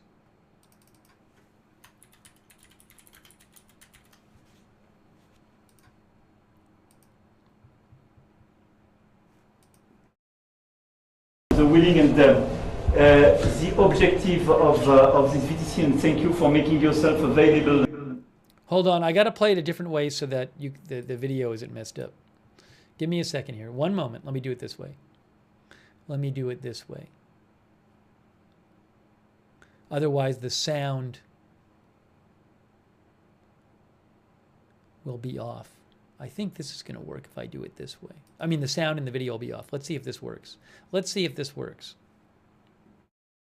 As well for this VTC, for the coalition of the willing and the objective of this VTC, and thank you for making yourself available and taking the time, and especially for those for whom it's very late. You can see he's talking to Zelensky, and look at the different leaders, European leaders, Zelensky, European Commission President, it's von der Leyen, right? I think von der Leyen. Yes. So you can see what he's looking at there. All right, hold on a second. Let me hit play again. Just before you joined, I was mentioning the fact that we will give the floor very rapidly to Japan, Australia, especially because it's very late for you, and thank you again. I think we have several objectives in this VTC, and let's try to be super efficient. Number one, it's to have a debriefing of our conversation with President Trump yesterday, and right after the Anchorage summit, to be sure that everybody in this coalition is at the same page. The second objective is to strategize together to prepare the visit of Volodymyr tomorrow in Washington, D.C. Some of us will be with Volodymyr, and to ensure this meeting, as Mark aptly said, is not a meeting where we will be blocked in one scenario. The objective of this meeting very clearly is as well to be completely clear about the security guarantees we want, the next steps, and how to organize the next meetings with President Putin, Ukraine, US, and Europeans. And perhaps the third point of this VTC, the third objective, is as well to strategize how to keep the pressure agenda alive in case President Putin doesn't come to the trilateral meeting or the quadrilateral meeting, and how we strategize on the next steps. I don't want to be longer, and I suggest that we agreed that here you start framing about the debriefing, and perhaps Volodymyr, you can complete as well, because you had a separate call with President Trump a little bit. That was actually pretty neat. So what they did is they let the press in right at the start of the video call. So that was a video call today with Zelensky and Macron. He was talking to Keir Starmer, you could hear, Prime Minister of UK, and some other European leaders, and European Commission President head von der Leyen. So that was really interesting. You could just see them actually talking on the video. They said they were going to discuss what Trump had said to them about the summit. They were going to discuss what the plans were going forward, and what happens if Putin's not. It sounded like he was saying, like, what happens if Putin's not ready to do a deal? How do we keep up pressure on them? So that was the start of the meeting. Now, they're not going to obviously have the press be in there for the meeting. But you got to see the beginning of it, which was interesting. So they did a video call. One of the viewers said, "Why is he speaking English?" Well, maybe that. I mean, they have to choose a language for the meeting, I would assume. So maybe that's just a language where. I mean, I assume if he wanted to, he could speak French in the meeting and just have it translated. But for whatever reason, it's an interesting question why. I don't know if he changed once the press left, but it looks like it was maybe French press. But, maybe he just does it in English. Maybe a number of them speak English, and that's why they do it. So I don't know if the whole meeting is in English or they just, once the press leaves, they all speak their native language and have it translated. It's a good question, though. I mean, I would assume they all have access to translation in the meeting. So I would assume they have the option of all speaking their first language if they want to.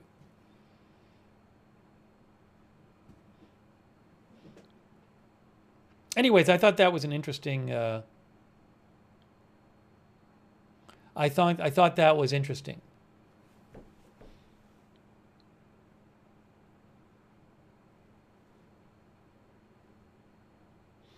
All right, hold on a second here. Hang on a moment.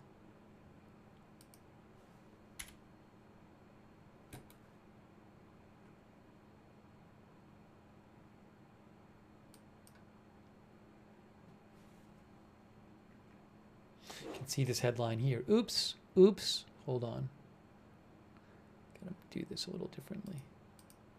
Europeans to, it's not earlier today anymore. Europeans to back Zelensky in Washington as Trump presses Ukraine deal. One of our viewers said big day tomorrow. Oh, I have a video I can show you too. In a second, I'll show you that. There's a new Reuters video about this. Let me take some comments from you, then I'll show you that. They have a little summary video. I always like those. That'll be good. We'll watch that.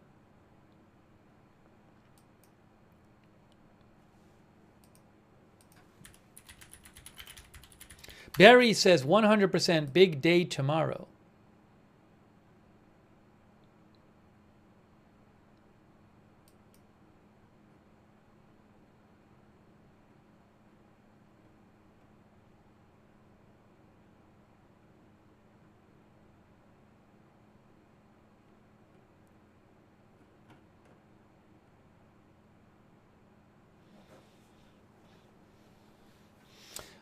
Let's see here. Oopsie. By the way, thank you so much to Jean-Paul Lachance for the gift memberships. I think Jean gave 20 people memberships. That's so nice of you, Jean-Paul Lachance. Thank you. Ruth Krafasi, our moderator, says, hope it all works out. Warrior Grandma says, tomorrow will be another 0. Terror Mouse says it's a big day tomorrow. I bet Putin will call with Trump tomorrow night.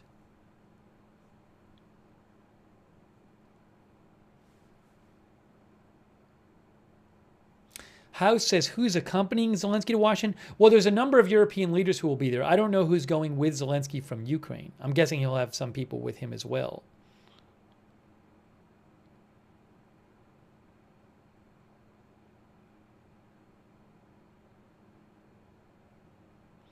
Our viewer Ixniugnad asks about Putin's motivations in attacking. I'm going to show you something about that. I was just looking at something about that. There was debate back then about what is Putin's reasoning for doing this. What is, he says certain things, but why is he attacking Ukraine? So there's different theories about it, but I'll show you something about that in a second. Apple Tree says, "Some so curious about tomorrow."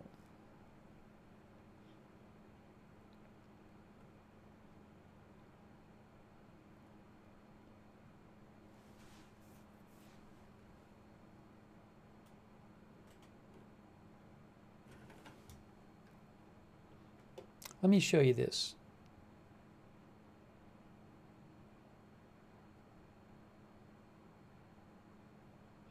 So here is what one person thinks. Peter Dickinson is with the Atlantic Council.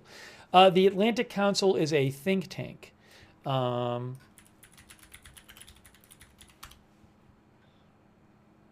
They do analysis on international affairs. They do research and analysis and talk about international affairs. And they by the way, I often will read articles on their website, the Atlantic Council. And for those who didn't hear this the previous time I mentioned this, they have very nicely allowed to let me show some of their articles on the air. They are at atlanticcouncil.org. So if you're into international affairs, I would check out their site because they frequently have articles about like hot topics of the day. So there's an article they have called by Peter Dickinson, which came out a few days ago. But I wanted to show you a little bit of that. I just posted a link to the article in the chat. The article is titled Alaska Summit, Putin wants a real estate deal. Sorry, Trump wants a real estate deal, Putin wants an empire. They say Putin wants an empire. So I'm not going to read the whole article, but you can check out the Atlantic Council website at atlanticcouncil.org. But what I'm going to show you is this part of it. So Peter Dickinson, who is with Atlantic Council, he has some views about what Putin wants and what motivates Putin here that I want to show you. He says he believes that Putin is not fighting for mere land in Ukraine. He is fighting to extinguish Ukrainian independence altogether. Putin regards this as a decisive step toward reversing the verdict of 1991. The collapse of the USSR, reviving the Russian Empire, and establishing a new world order. Anyone who wishes to end the war in Ukraine must first reckon with the sheer scale of these imperial ambitions, he says. He says Trump is far from alone in failing to grasp why Putin went to war. Even now, more than 3.5 years since the outbreak of hostilities, many in the West, he says, still struggle to appreciate the dominant role played by historical grievances and unadulterated imperialism, wanting an empire. In order to understand Moscow's true motivations, it is vital to detach oneself from the Western perspective, he says, and view the invasion through the prism of modern Russian history. Now, you don't have to agree with this. This is just one person's view from the Atlantic Council. I think it's interesting. I think there's other analysis out there which is similar to this, so I just wanted to show some of this to you. So Peter Dickinson says, for Putin and millions of his fellow Russians, today's war is inextricably linked to the humiliations of the Soviet collapse. This fact is often lost on Western audiences who are inclined to assume that most Russians welcome the demise of the totalitarian USSR. In reality, he says, the breakup of the Soviet Union was an immensely traumatic experience for the vast majority of the Russian population, who saw their country reduced almost overnight from global superpower to banana republic. Between the late 1980s and early 1990s, the Russian Empire in its Soviet form lost around 1/3 of its territory and almost 2/3 of its population, with the remainder plunged into desperate poverty. Rarely in history has an empire imploded so suddenly or completely. Dickinson says, as a KGB officer in East Germany, Putin had a front row seat for the early stages of this collapse. He was in Dresden when the Berlin Wall came down in 1989 and would bitterly recall the imperial paralysis he encountered as Soviet power began to unravel. Moscow is silent, the young Putin was told, as he sought instruction during those tumultuous days. This disaster has haunted Putin ever since, shaping his worldview and making him determined to ensure that Moscow would never be silent again. Peter Dickinson with the Atlantic Council continues, the trauma of the Soviet collapse helps to explain Putin's Ukraine obsession. Like many of his compatriots, Putin has always regarded Ukraine as part of Russia's historical heartlands and has never truly accepted Ukrainian independence. This did not present any real problems during the early years of the post-Soviet era, as the newly independent Ukraine remained firmly locked within the Kremlin orbit. However, once Ukraine's own nation-building journey began to gain momentum in the 2000s, the country's efforts to embrace a democratic European identity placed it on a direct collision course with Putin's own rapidly evolving imperial agenda, wanting an empire. The watershed moment came in 2004 when a Russian-backed plot to rig Ukraine's presidential election and install a Kremlin-friendly candidate backfired and provoked massive street protests that came to be known as the Orange Revolution. With billions of Ukrainians rallying in defense of democracy, the authorities backed down and ordered a rerun of the vote, which was duly won by the pro-Western opposition candidate. Among international audiences, Ukraine's democratic breakthrough was viewed as a continuation of the freedom wave that had swept through Eastern Europe following the fall of the Berlin Wall and transformed the region. Russia's leaders were also painfully aware of the parallels between Ukraine's revolution and the people power uprisings that had sparked the breakup of the Soviet Union. The Orange Revolution in Ukraine had a particularly profound impact on Putin himself. He took the revolution personally, having inadvertently helped provoke the protests by traveling to Kyiv on the eve of the election to lecture the Ukrainian public on how to vote. Putin now became increasingly paranoid about the prospect of a similar people power uprising in Moscow and began accusing the West of attempting to foment color revolutions against him. 3 months after the Orange Revolution in Ukraine, he made his new political position clear by delivering a landmark speech describing the fall of the USSR as a geopolitical catastrophe. From this point on, Putin's hostility to Ukraine would only grow. He saw the country's democratic transformation as a direct threat to his own authoritarian regime. If left unchecked, Ukraine's fledgling democracy could prove contagious and serve as a catalyst for the breakup of the Russian Federation itself. Having already witnessed the power of grassroots democratic uprisings in the late 1980s, Putin had no intention of risking a repeat. Instead, he became fixated with the idea of subverting Ukrainian democracy and reasserting Russian control over the country. Just to continue here with this article from Peter Dickinson of the Atlantic Council, just a little more. He says, throughout the decade following the Orange Revolution, Putin sought to undermine Ukrainian independence via massive campaigns of political and economic interference. When Ukrainians defied the Kremlin and took to the streets once more in the 2014 Revolution of Dignity, Putin responded by seizing Crimea and invading eastern Ukraine's Donbas region. Much to his frustration, this limited military intervention failed to derail Ukraine's Euro-Atlantic integration. On the contrary, it united Ukraine and dramatically strengthened Ukrainian national identity. Faced with the prospect of losing Ukraine altogether, Putin then took the fateful decision to launch the full-scale invasion of February 2022. And Peter Dickinson says, since 2022, Putin has provided ample evidence of his intention to destroy Ukraine as a state and as a nation.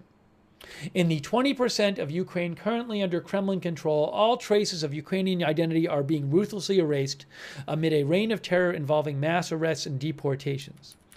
A UN probe has concluded that Russia is guilty of committing crimes against humanity throughout the occupied regions of Ukraine. The Kremlin's eliminationist agenda in occupied Ukraine mirrors the rabidly anti-Ukrainian rhetoric that dominates contemporary Russian political discourse and shapes the country's information space. Anyways, also, now just going down a little bit, having positioned Ukraine as an intolerable anti-Russia, it is difficult to see how Putin can now settle for anything less than the end of Ukrainian statehood. Any negotiated settlement that safeguarded the survival of an independent Ukraine would be regarded in Moscow as a major defeat. This, says Peter Dickinson of the Atlantic Council, makes a complete mockery of U.S.-led efforts to broker a compromise peace.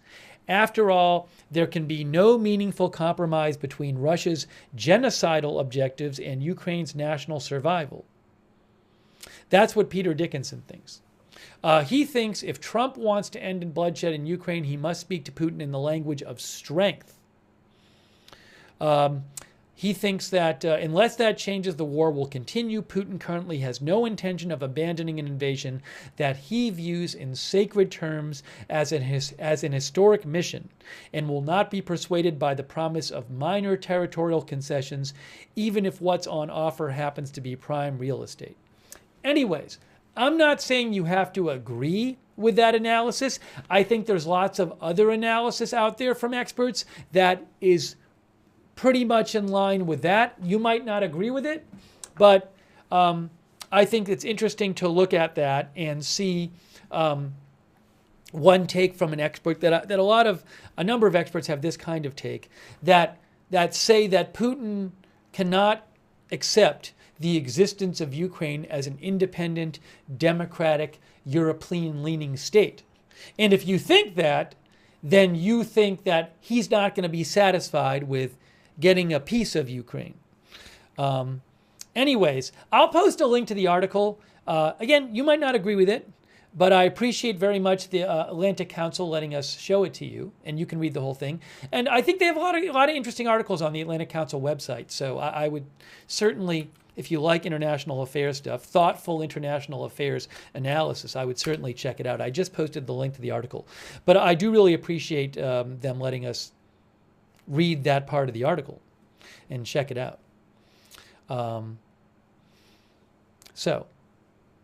But, again, a lot of experts like Peter Dickinson say that for Putin, it was a disaster when the USSR fell. And he's trying to reestablish the greatness of Russia as a country, to reestablish a Russian empire. And Peter Dickinson sees this invasion of Ukraine as part of all of that.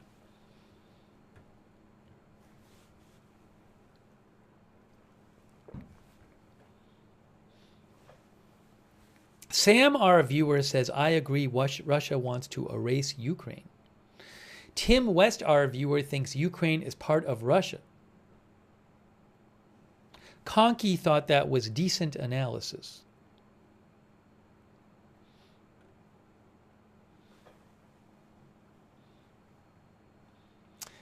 Devil in Disguise thinks getting Ukraine would offer Putin a nice door to Europe. Oh, by the way, Captain Macabull says that is Putin's vision laid out in multiple speeches. Just read his transcripts. Yeah, so certainly I don't remember off the top of my head what Putin has said in speeches, but he has given a bunch of speeches which give a window into his mindset. So that's a good point from Captain Macabull. Maybe if I have time, I'll go back and read some of them. He gave speeches around the time in 2022 when they were launching this big invasion.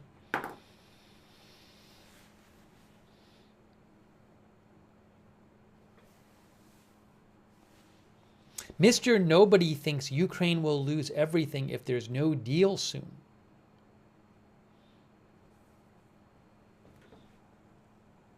XX thinks it's going to be a bad outcome.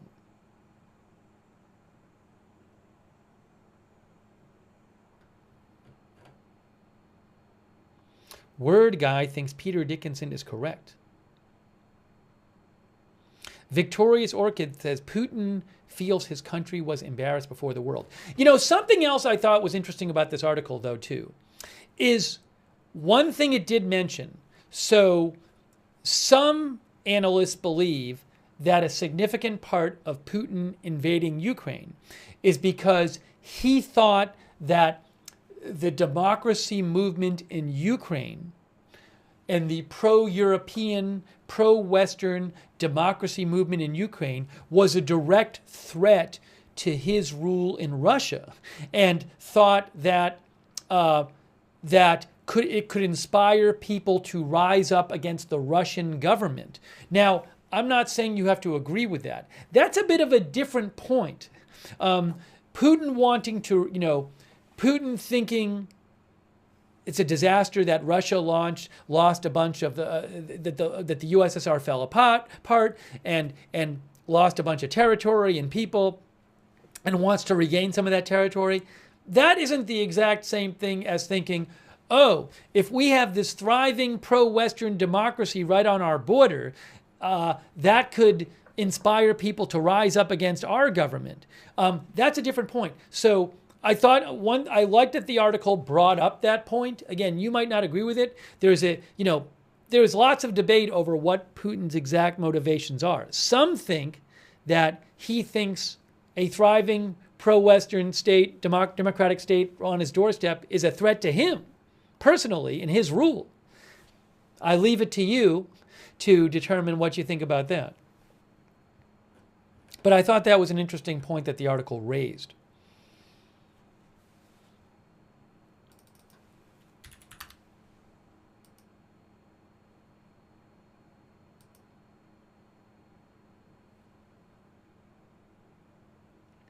Oh, I wanted to show you something else too.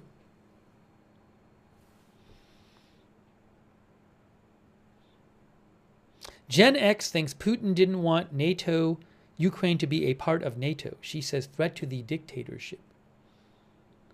Nanok Helsinki says Ukraine can't defeat Russia. Shelley thinks Putin is scared that people want to be free and thinks that's the whole issue. Look, somebody might say, and again, there's all kinds of schools of thought about this. Some people might say, oh, the thing he doesn't really care about the USSR stuff. What he really is scared about is his own leadership, and he doesn't want to be overthrown as the ruler of Russia. I'm not saying you have to agree with that. I'm just saying there's debate about what is in his mind about all of this. And just because he says something doesn't mean that's the actual reason. But it's an interesting topic. I remember talking about this back in 2022. Hey, thanks, by the way, to Prestige Shots, who thinks if Putin takes Ukraine, his next goal will be to influence politicians in European NATO countries, cutting trade to America and others over time, pushing them in the Russian sphere of influence. That's what Prestige Shots thinks.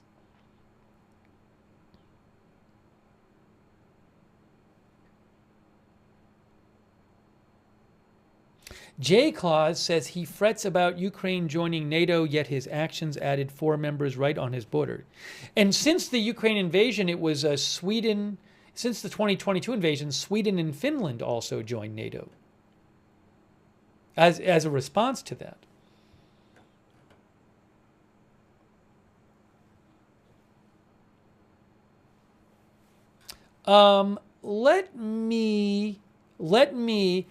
So we've been, again, this meeting is happening tomorrow where Zelensky is going to meet with Trump at the White House also. And I can show you a live shot of the White House right now. Look, it's a live shot of the White House. That's not earlier today, that's live. So Zelensky is going to meet Trump at the White House, and a number of European leaders are going as well to be there.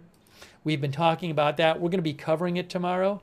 And I did have a video that I was going to show you, just a little summary video about the meeting tomorrow.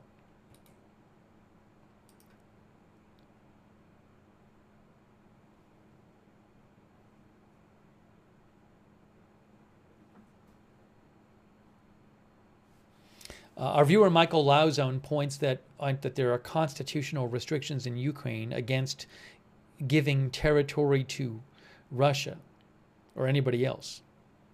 I'm not sure specifically about all the specifics of their constitution. That's something I need to read up on. Thank you, Michelle Lauzone, for writing in.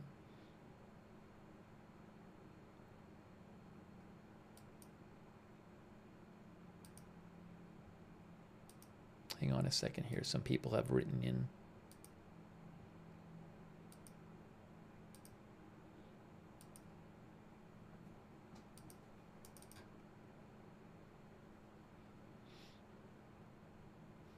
Let me show you. So here's an article, a quick summary here of what's going on. Europeans to back Zelensky in Washington as Trump presses Ukraine deal. This is from Reuters. I'm going to show you a little video they have. But Reuters says European leaders will join Vladimir Zelensky to meet President Trump in Washington, they said on Sunday, seeking to shore up Zelensky's position as Trump presses Ukraine to accept a quick peace deal to end Europe's deadliest war in 80 years. Trump is leaning on Zelensky to strike an agreement after Trump met Putin in Alaska and emerged more aligned with Moscow on seeking a peace deal instead of a ceasefire deal. Trump and Zelensky will meet tomorrow.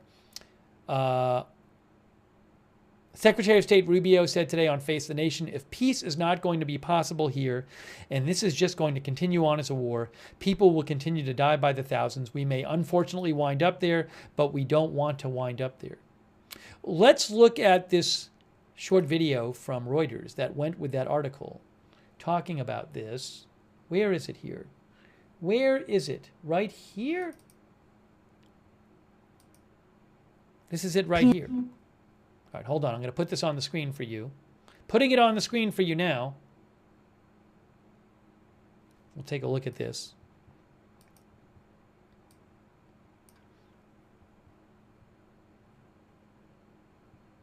All right, let's check this out. European leaders will head to Washington on Monday to rally around Volodymyr Zelensky as Donald Trump presses Ukraine to accept a swift peace deal with Russia.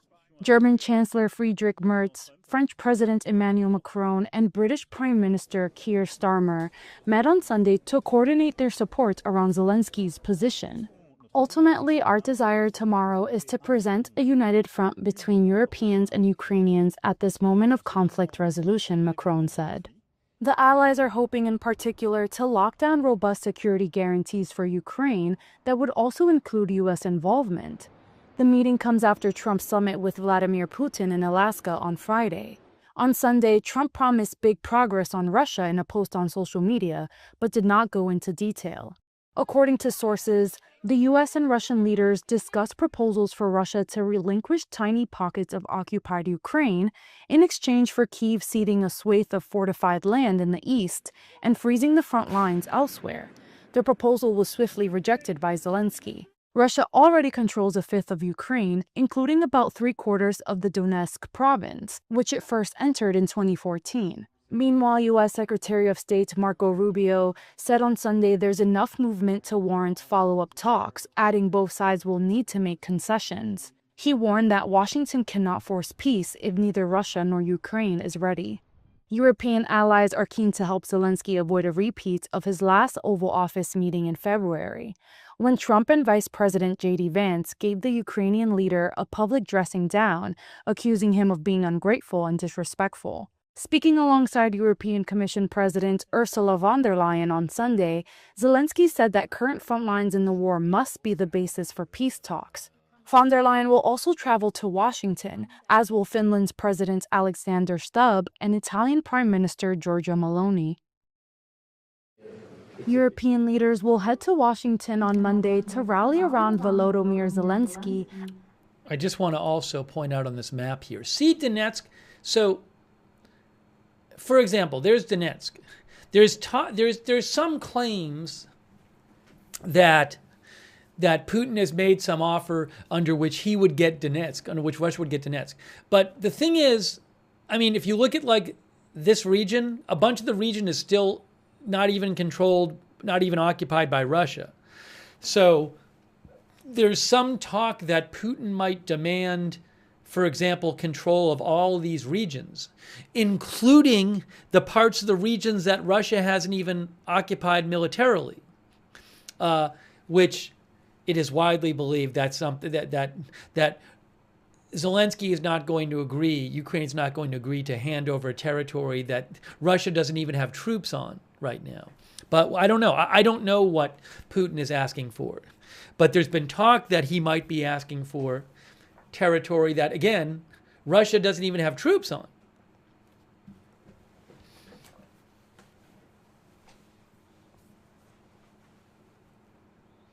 By the way, thank you to Florian Meyer. That's really kind of you, Florian.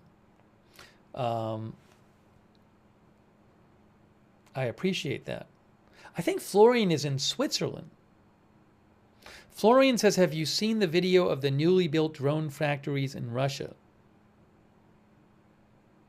Oh, thanks to Florian's parents are watching as well.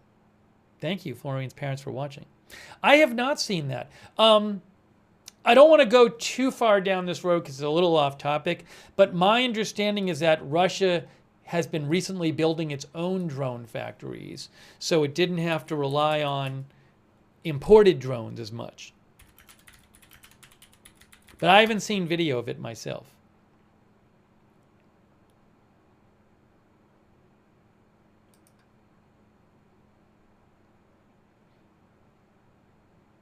Maybe this is what... Hold on. This might be what Florian was talking about.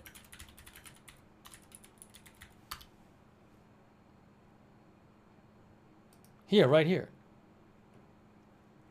This is an article from July 21st. Russian TV shows teenagers at world's biggest drone factory making arms to hit Ukraine.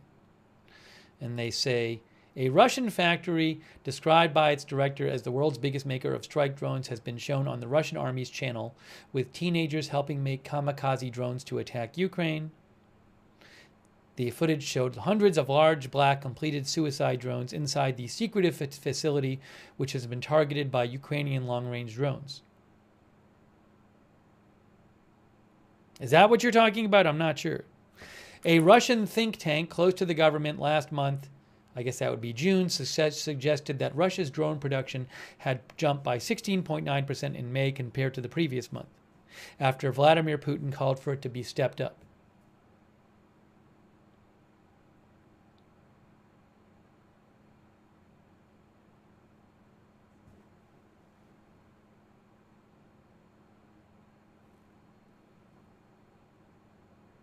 All right, hold on a moment here. Hold on a moment here.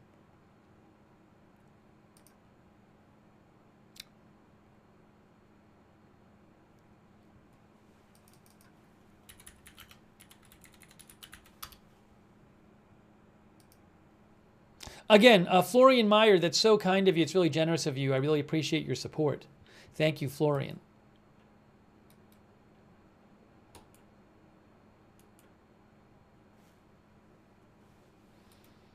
Certainly, Russia has been increasing their use of drones to attack Ukraine. And, you know, look, a reason Ukraine is... Ukraine would not be negotiating if they were not under military threat from Russia. And the drones are part of that.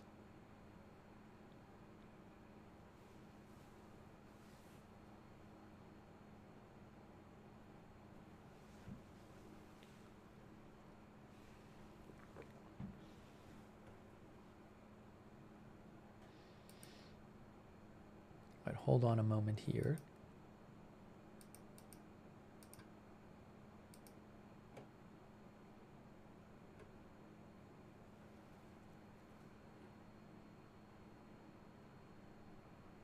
Yeah, the video from Reuters was sometimes those videos only play on one side. I can't control that. Sometimes that's just the way those videos are.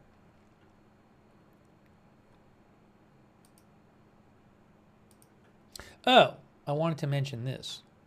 Hold on. First of all, I should just check something real quick. Meanwhile, while I'm checking something, here is the White House. There is a shot of the White House. Oops. Where the meeting will be tomorrow.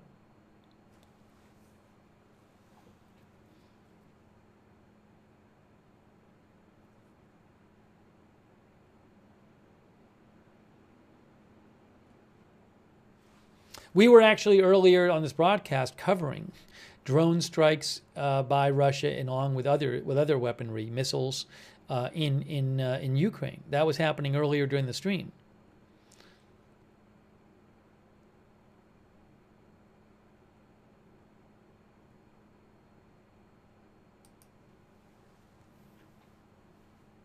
Danny G says there are new factories that can produce 1,000 drones a day.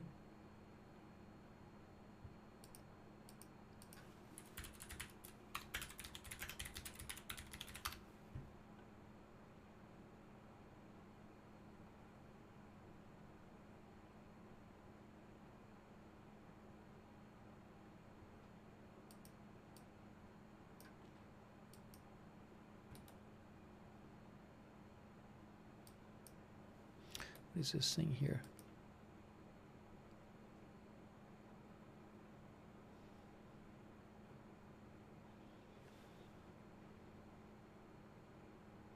Newsweek had an article back in July, saying that the Institute for the Study of War had said that Russia had expanded its drone production and might be able to launch up to 2,000 of them in a single night.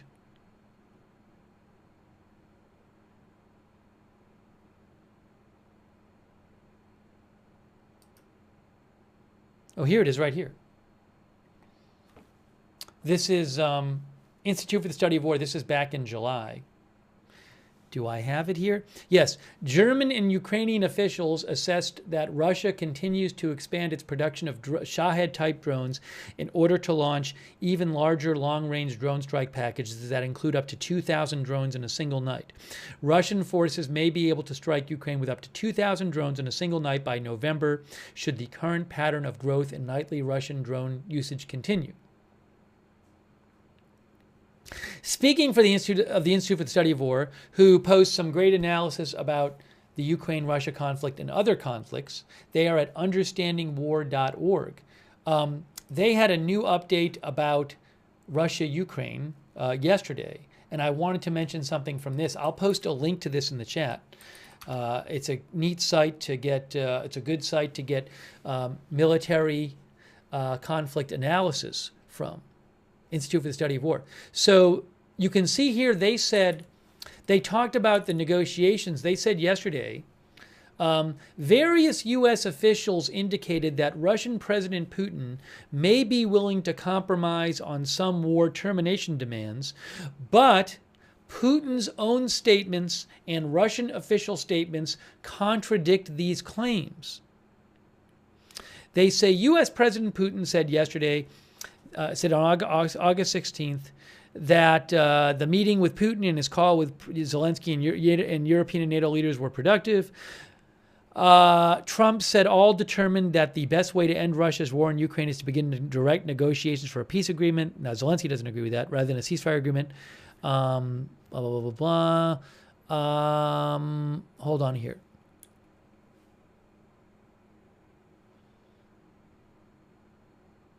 Axios correspondent Barak Ravid reported on August 16th that Trump stated that Putin expressed interest in a comprehensive settlement to end the war rather than a ceasefire, and that a quick peace agreement is better than a ceasefire. Bloomberg reported that Trump said on this call that Putin wants Ukraine to give up all of Donetsk and Luhansk oblasts, but noted it is up to Ukraine to decide what to do with its territory. Hold on, I'm just going through here.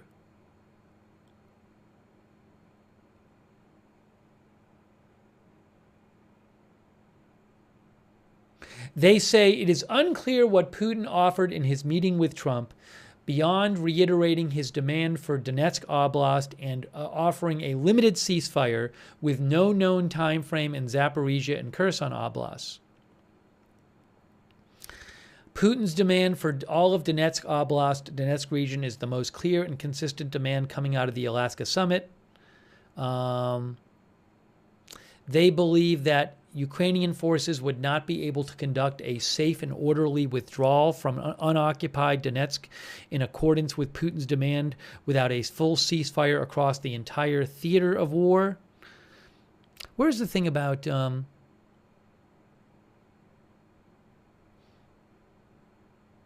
The Institute for the Study of War thinks seizing the remainder of Donetsk region that Russia does not control would likely be a difficult and years-long effort for Russian forces, rather than a quick effort as Putin likely aims to portray. Institute for the Study of War thinks Russian forces currently have no means of rapidly enveloping, penetrating, or otherwise seizing Ukraine's fortress belt or the remainder of unoccupied Donetsk region, which Putin has demanded as a precondition for a ceasefire with no comparable Russian concessions. So they believe that that Putin is demanding that Ukraine give up all of Donetsk region, including the part that Russia doesn't even occupy, and they believe that Russia doesn't have any easy way of taking this by force anytime soon. Putin's reported rejection of a full ceasefire in Ukraine and the ongoing Russian offensives in Kharkiv and Sumy regions indicate, they say, that Putin intends to continue his war in Ukraine while negotiations are ongoing.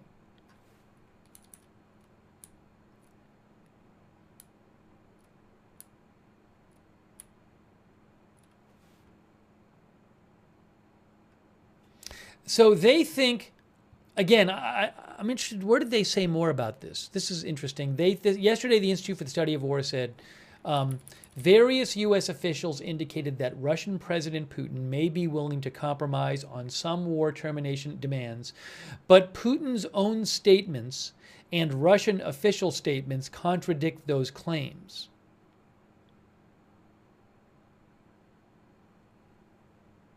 That's what they say.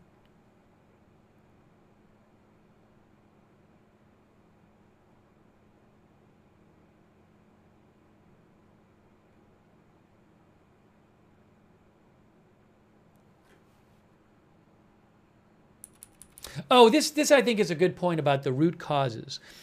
A former senior Kremlin official suggested to Financial Times that Putin is prepared to compromise on other issues, including territory, if Putin is satisfied that an agreement addresses the root causes of the war.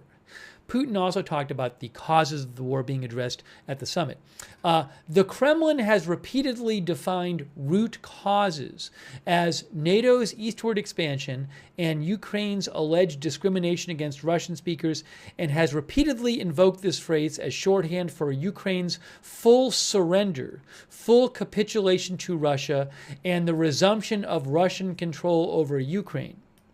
Putin's demand that any agreement address these root causes is not a compromise from his original war aims, and reports that Putin compromised on issues such as Ukraine's ability to teach its own language in its own country are designed to obfuscate, make unclear Putin's actual unwillingness to compromise.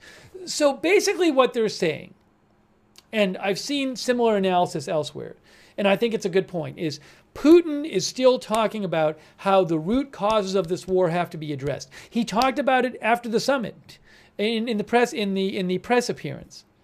And what they're saying is, if you really look at what Putin means by root causes, he is not going to be satisfied.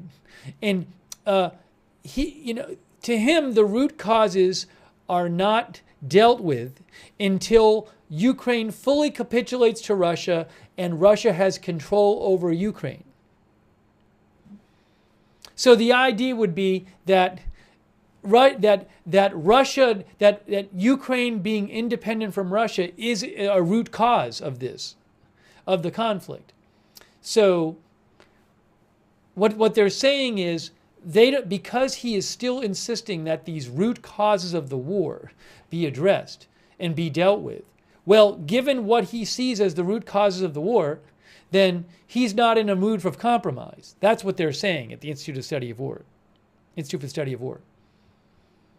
So I think it is important to point out, as they do, that he keeps talking about these root causes.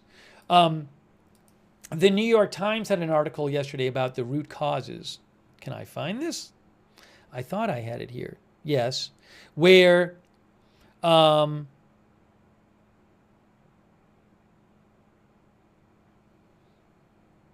where is it here? They say that because he keeps talking about root causes, the New York Times, they say that they think little has changed for Putin since the start of the invasion.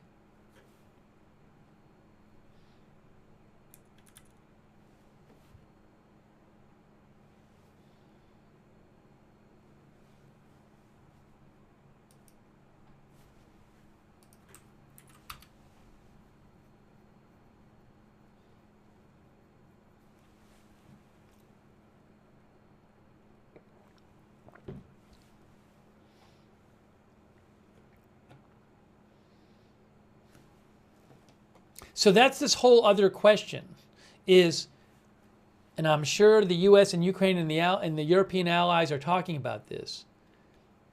You know, what are Putin's long-term goals? Will he, if there is some sort of peace deal, is he really going to be satisfied with that? What does he want out of this whole invasion? If you think he wants Ukraine to not be independent, and you think he wants Russian control of Ukraine, then you'll think that he is not ultimately going to be satisfied with some sort of ceasefire or peace deal that leaves Ukraine as a state independent from Russia, even if he signs the deal.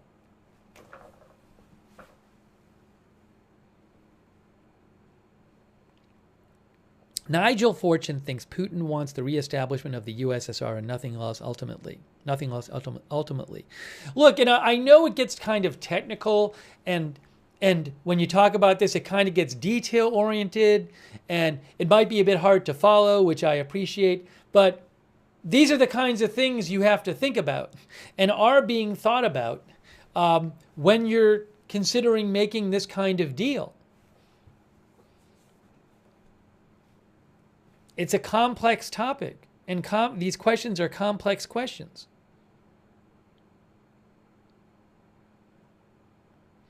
Yellow says, wouldn't a key point in ending any conflict be eliminating the root cause of it? Well, if you're fighting this war, the idea would be is countries can say they have a certain goal in fighting a war. I mean, they invaded Ukraine in this large invasion in 2022. Surely they had some goals in doing so, but they've now been fighting for 3.5 years. Most of Ukraine is not under that control. So you might think, well, maybe at this point they're willing to give something up that they weren't willing to give up 3.5 years ago because they've been fighting for 3.5 years. Matt Machine thinks the root cause of the war is Putin's thirst for more power and land. Jerry Kovacs thinks he wants all of what was once the USSR.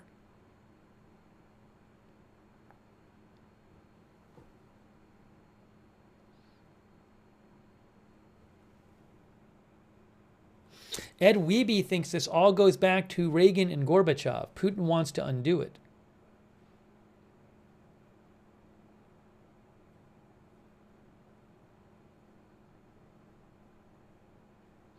Melissa Terry says, I'm not falling for this Trump wanting Zelensky to do this deal thing at all. I will never believe that.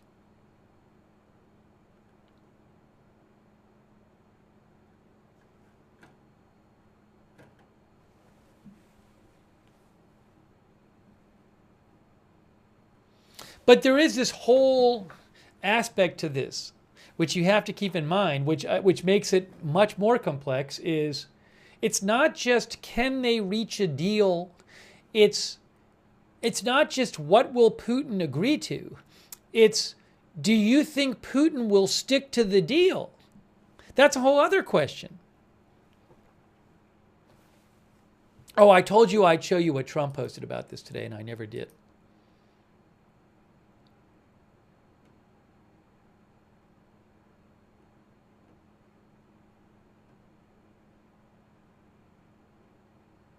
Here are 3 posts that President Trump made this morning on his Truth Social.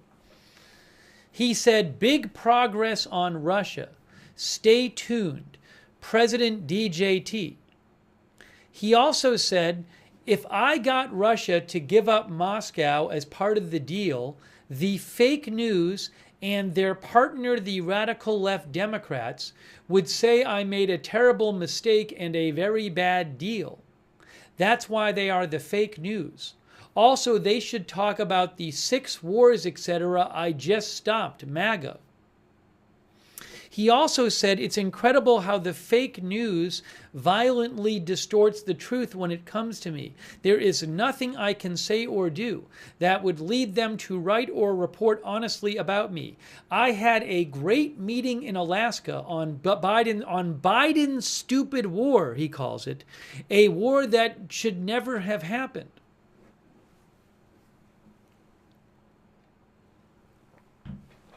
Kitty Marie says, I doubt this will be solved tomorrow.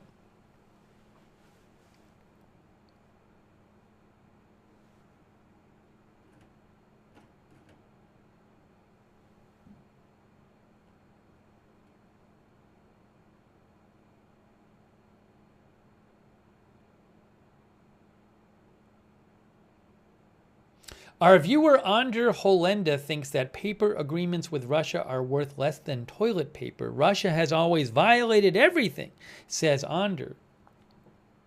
Without security guarantees, it is nothing.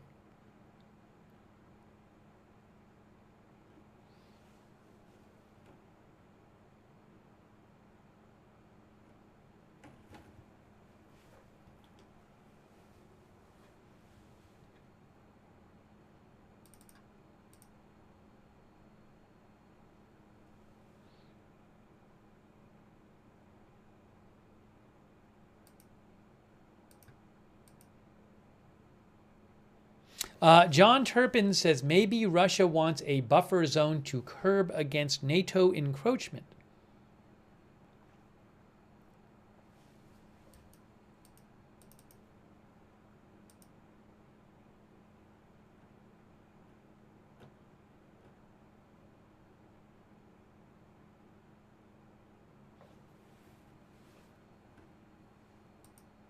Let me also just check if there's any updates.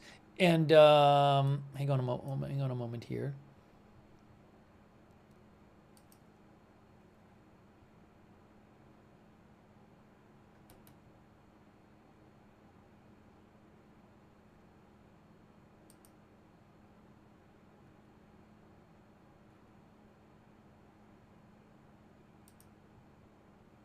We didn't even look at something else I had here. Where is it here?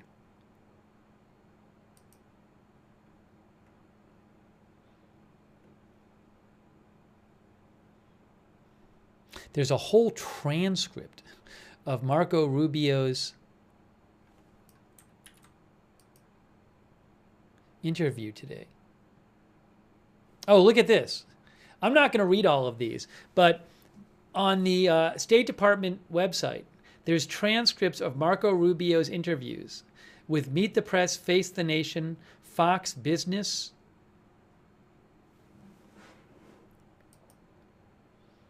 So you can go there and like read all these interviews with Marco Rubio.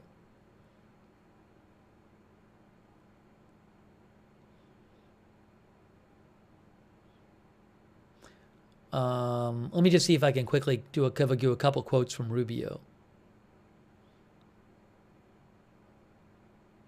He says, tomorrow we'll be meeting with President Zelensky. We'll be meeting with European leaders. We just meet with Putin.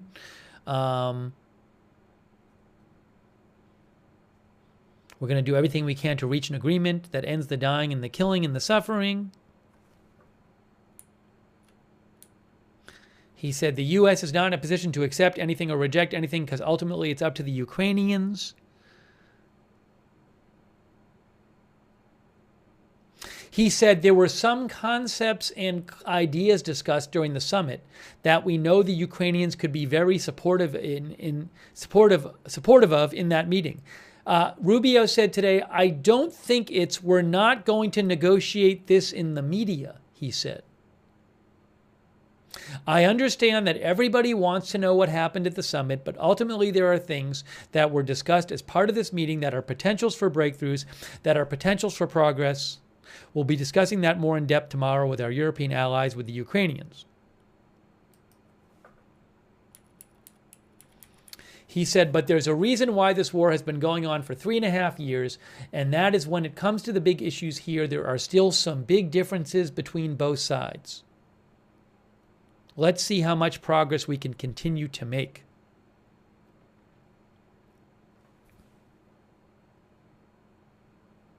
He says both sides are going to have to make concessions.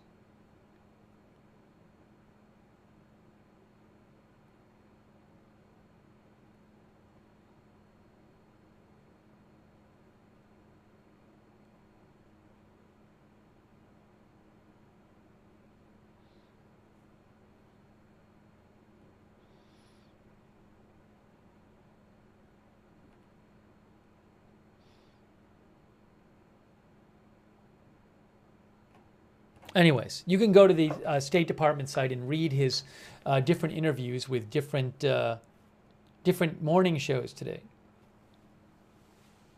Jeff B. thought Rubio was great on Face the Nation and Meet the Press. Hey, by the way, thanks to William Tell. I didn't thank William Tell before for being a new member. And Lisa Sawyer and Babe Alicious and Ed Weeby for the gift membership. We'll take a few more comments here. I think it's an extremely interesting topic and extremely important. But I just want to say this again. Because I think this is important to consider. If there's going to be a deal, right? Ukraine is not going to sign some sort of ceasefire deal or peace deal with Russia in which Ukraine gives up something unless they feel confident that Russia is not going to attack them again. And if Russia tries to attack them again, Ukraine will be protected, right? So I would have to think if there's going to be any kind of deal that Ukraine finds acceptable, there's going to have to be some strong, what they call security guarantees, whatever those are, that commit Ukraine to being protected. Now, if those security guarantees include some kind of guarantee that Europe and or the U.S. Will fight with Ukraine against a new Russian invasion, well, will Putin think that they really would support Ukraine if they invaded again? Might Putin think, no, they're not going to actually do it. I'm just going to invade again in 2 years. And if he does, what happens then? Because then you might be in a situation where Russia is attacking Ukraine again when other countries have now signed a document saying they would defend Ukraine. I'm not saying that's going to happen, but I don't think it's a crazy scenario. Johann Weiss says the peace could set us up for World War III if we're not careful.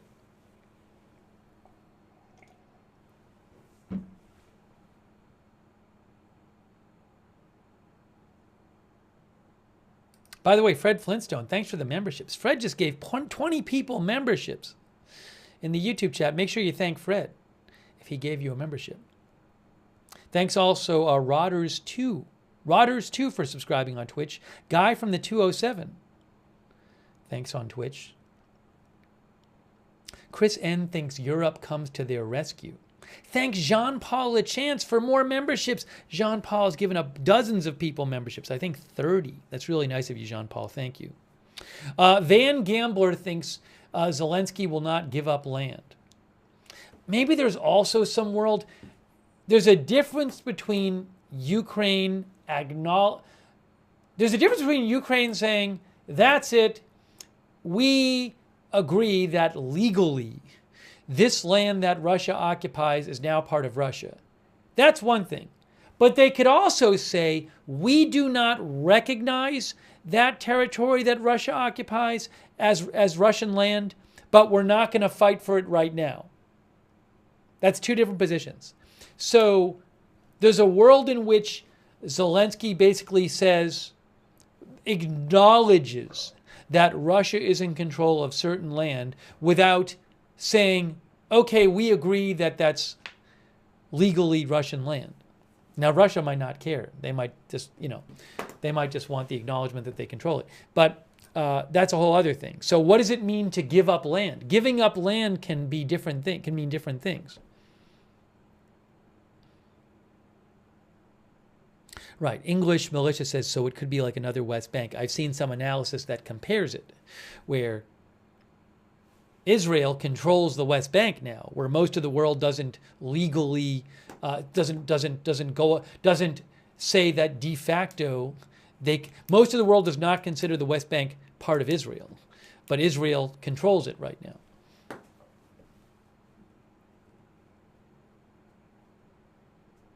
Thanks, by the way, to Berenico, our member. Immelman Whiplash thinks all scenarios are crazy these days.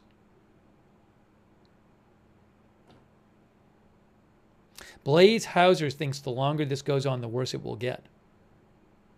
But yeah, I do agree with those viewers who have this concern that the peace deal, if there is one, a peace agreement, could set up a situation in the future where Russia breaks the peace agreement, and now you have this question of, do these countries that said they were going to come to Ukraine's aid do that? I mean, there's talk of having European troops stationed in Ukraine, well behind the front lines, as a deterrent.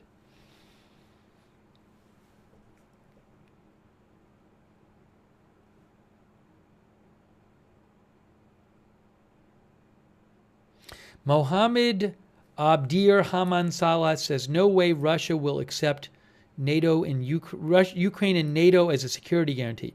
Yeah, so Ukraine's not going to be able to join NATO, but there's this question of, would they accept some kind of agreement between European countries and the U.S. and Ukraine that kind of looks like the NATO agreement? Now, I don't know why. I mean, if it looks too much like it, I don't know why they would accept that, but we don't know right now. Is there going to be some kind of middle ground that's acceptable to both? Kitty Marie thinks progress was not made in the summit.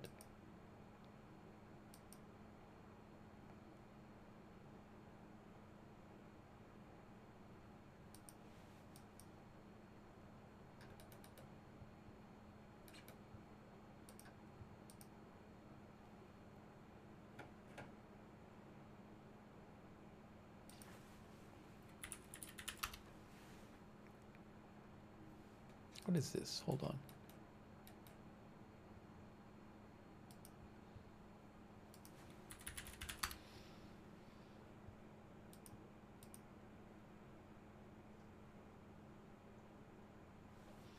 By the way, just something from the Reuters article I didn't mention before. Europeans to back Zelensky in Washington as Trump presses Ukraine deal. You can see down here it says,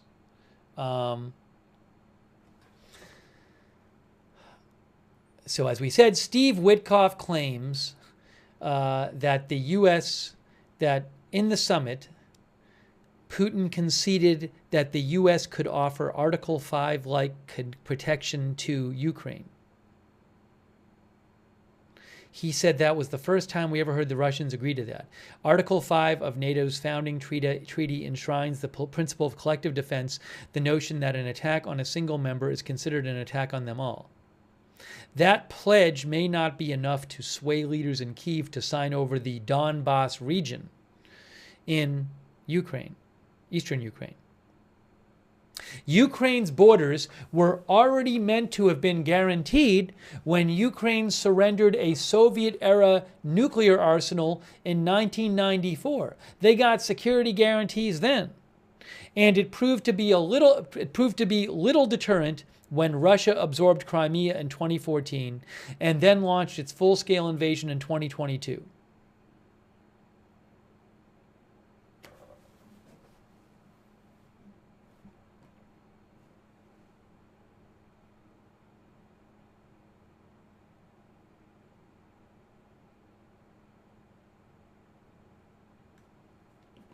A joint communique released by Britain, France, and Germany after the meeting today that they held, some European leaders, said their leaders were ready to deploy a reassurance force once hostilities have ceased. So to put European troops in Ukraine after hostilities have ceased, and to help secure Ukraine's skies and seas and regenerate Ukraine's armed forces. Will Putin allow them to regenerate Ukraine's armed forces? Will Putin allow Ukraine to build up its armed forces during any kind of peace? I don't know.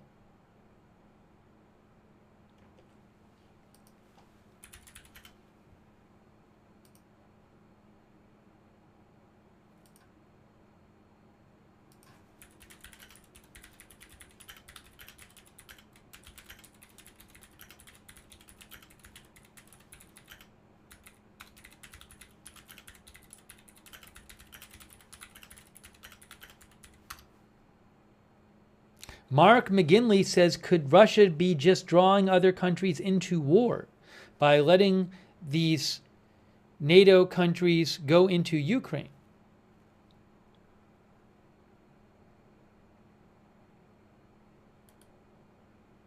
Yeah, we should mention the Budapest Memorandum.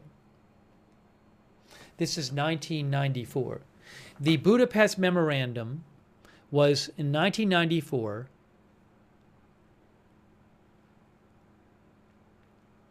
It prohibited Russia, the U.S., and the U.K. from threatening or using military force or economic coercion against Ukraine, Belarus, and Kazakhstan, except in self-defense or blah, blah, blah, blah, blah. Russia violated it in 2014 with its annexation of Crimea.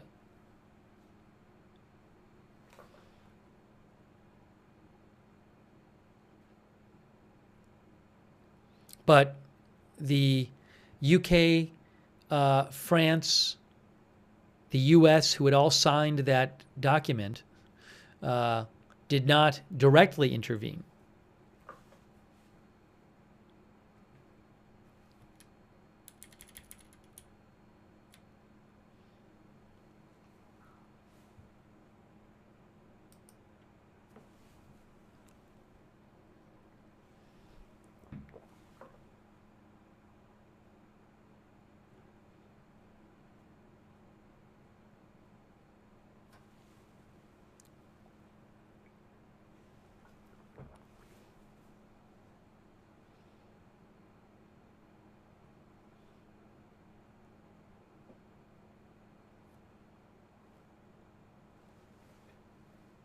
I'm not an expert on the whole topic. If you want to read more about the specifics, there's a whole article about it on Wikipedia, the Budapest Memorandum.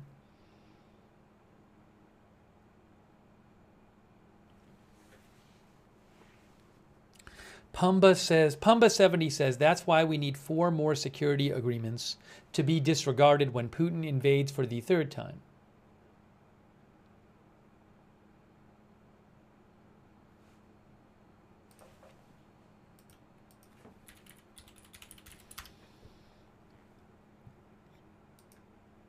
Oh, The Economist has a new article out. I'm not going to read the whole thing, but let me just see if I can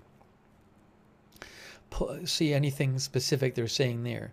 The Economist's new article today about the Oval Office meeting tomorrow.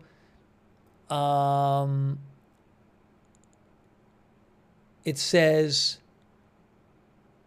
there are sketchy details of what was discussed in the Trump-Putin summit.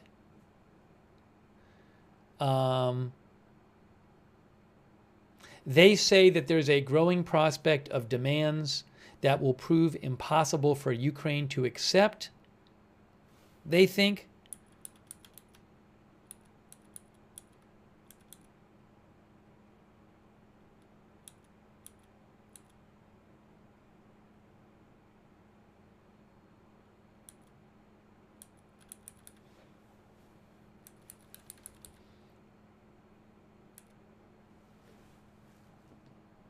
Here's the White House, by the way.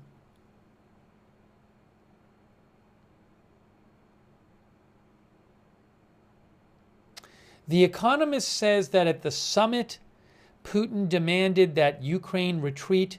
Yes. Now, I'm not sure about this. The Economist believes that at the summit,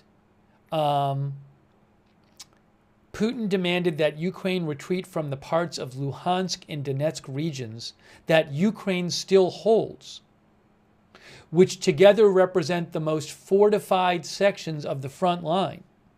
And that would make it much easier for Putin to attack in the future.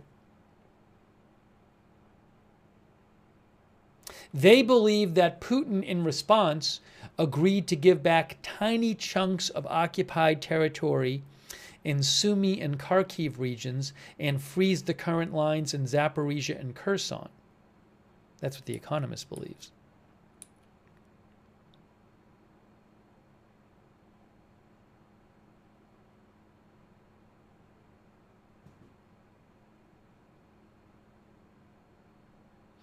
Also, The Economist says that polling shows that a majority in Ukraine are now in favor of acknowledging de facto occupation of the areas Russia already holds.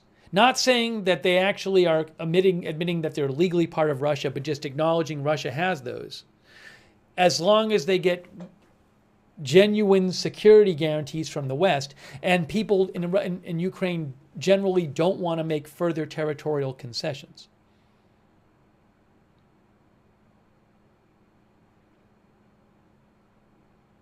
So The Economist, in their article today, they believe that Putin wants, they think a key issue is that Putin wants Ukraine to give up territory in the Donbass region, the remaining part, the Donbass region, which I think Donbass is Luhansk and Donetsk. Just double check this.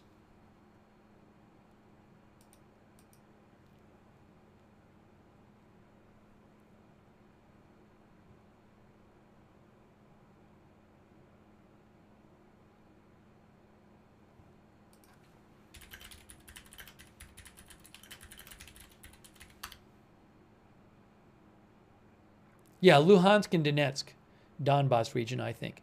So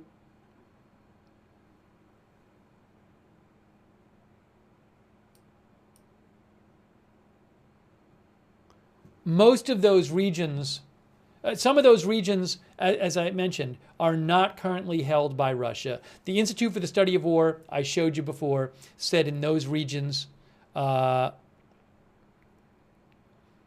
yeah, actually, I'll show you here something. Let me show you.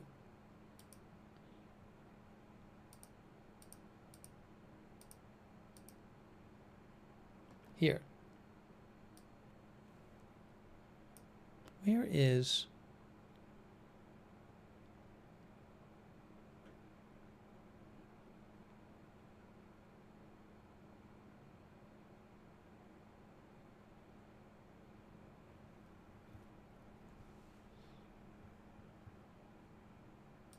Oh, here, I found it.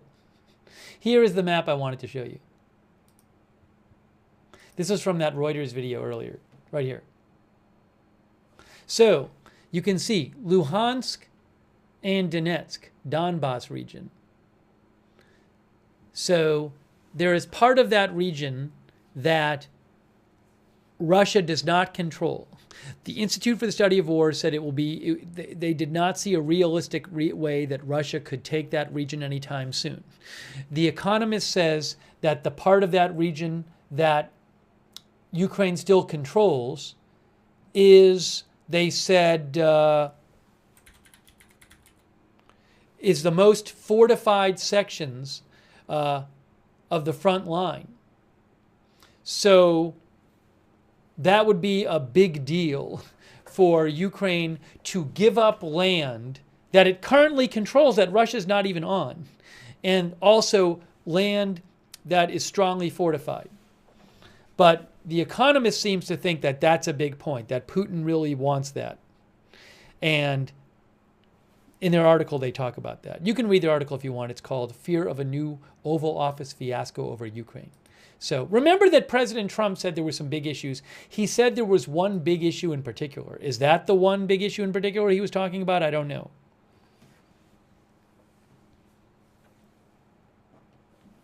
I'll take a few more comments here. It's a very interesting topic. We're going to just take a few more comments. We'll have to see what happens tomorrow.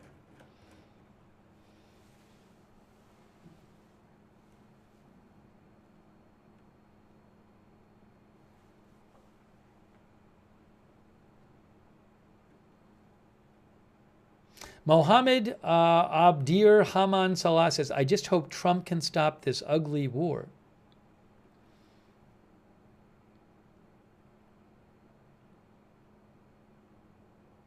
Zinc Man thinks Russia is demanding too much.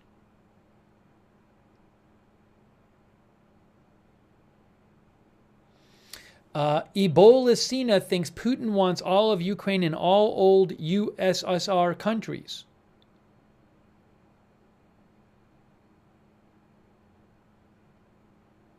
Nikki Wadley thinks Russia is simply waiting on Ukraine to run out of fighters, money, and weapons. Then you will see what Russia has. Well, there's one school of thought that says that Russia doesn't actually want to stop fighting, that they think they can eventually, make more gains, and that this negotiation is not genuine, and that they think they can outlast Ukraine in the West.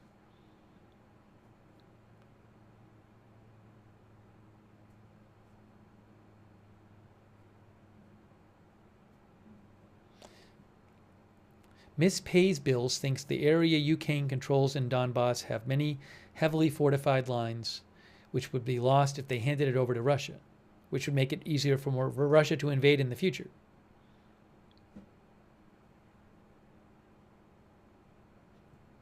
J.K. Sinar says, if you believe in prayer, say one tonight for peace tomorrow. Leif Olson says there's so much more going on now than meets the eye. By the way, shout out to our moderators. It's been too long since I shouted them out. I'm sorry, moderators. Like Ruth Krafasi over on YouTube, Beth Mythical, Roberts May Queen, 13 Alamo, Bastion Girl, Big Ball of Yarn, LB Prairie Dawn, Idaho Star, I Got That Fire, Matthew Kohai 3 on Twitch, Margaret Riley, K. Lowry Body on Facebook have been moderating. Linda Belk, Larry, Misha on X. Thank you.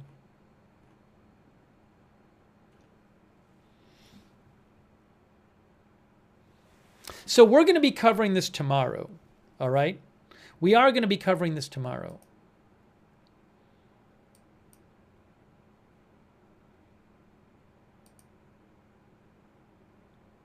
Yeah, Nicola and another viewer claimed that there are... Nicola wrote in and claims that there are flights going... We talked about this a bit earlier, that there are flights that you can see on flight trackers of various leaders. I haven't confirmed that these are the flights of the leaders. When I go to Flight Radar 24, for example, I don't know if they have the flights, but nobody's really tracking anything. There's no flight that's really super tracked. Nicola thinks that this is the Ukrainian president's flight. I can't confirm that.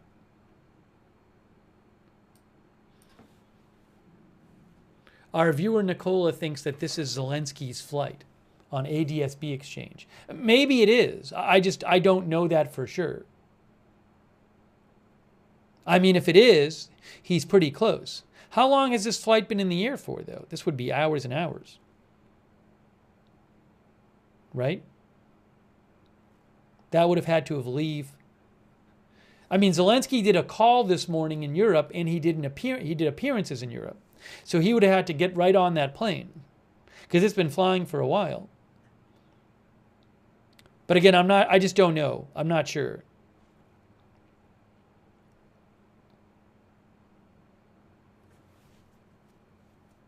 Yeah, because right now in Europe, it's whatever, like one of our viewers just said, Yara says it's the middle of the night there. So he could have got on after he did. I mean, he's got to fly there at some point. But I don't know. Yeah, I can't confirm this is the flight. I don't know that. But it might be. I'm not sure. I made the mistake on our previous stream. I really thought, based on what I heard, that there was reporting suggesting it was. I thought that the plane that 500,000 people were tracking was Putin's plane, and it turned out that it wasn't. RT kind of implied it was Putin's plane without saying it. And then they said, oh, there's this other plane. So I just want to be careful with the saying that a plane is definitely the plane that a leader is on.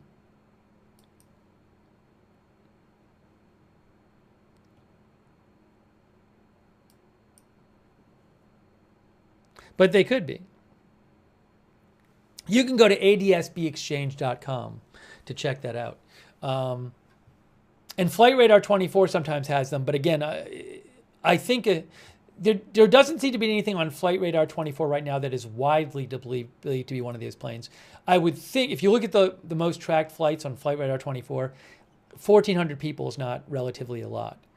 My guess is that if there were a plane that people knew was Zelensky, more people were really that there was conclusive information it was Zelensky's plane, that more would be tracking it. But maybe I'm wrong. CivLab says you are meant to not know which plane Putin is on. But thank you to Nicola for writing in. I appreciate that. Elsewhere says you can't track them that easily. Sometimes these planes of world leaders are on. It just depends. Sometimes they're available. All right, I think we might be getting close to that time, guys. I mean, the meeting's tomorrow. The meeting is tomorrow, so we'll have to see what happens. I think we're getting close to that time. So I really appreciate your tuning into this broadcast. I think we did what we came to do, to talk about the upcoming meeting tomorrow between Zelensky and European leaders going to be at the White House tomorrow, and also the overall state of the negotiations, give you an update on that. So I think we did that. And I will certainly be covering the meeting tomorrow, which, I mean, it could take a while. I don't know how that's all going to play out. But we'll be covering it. I don't even know when everybody's going to get there. That hasn't been released yet by the White House.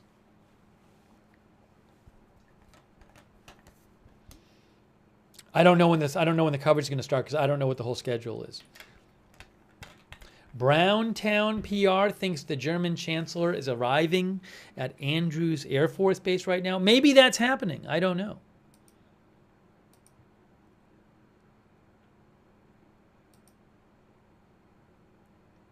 All right, anyways, I really appreciate you guys being here.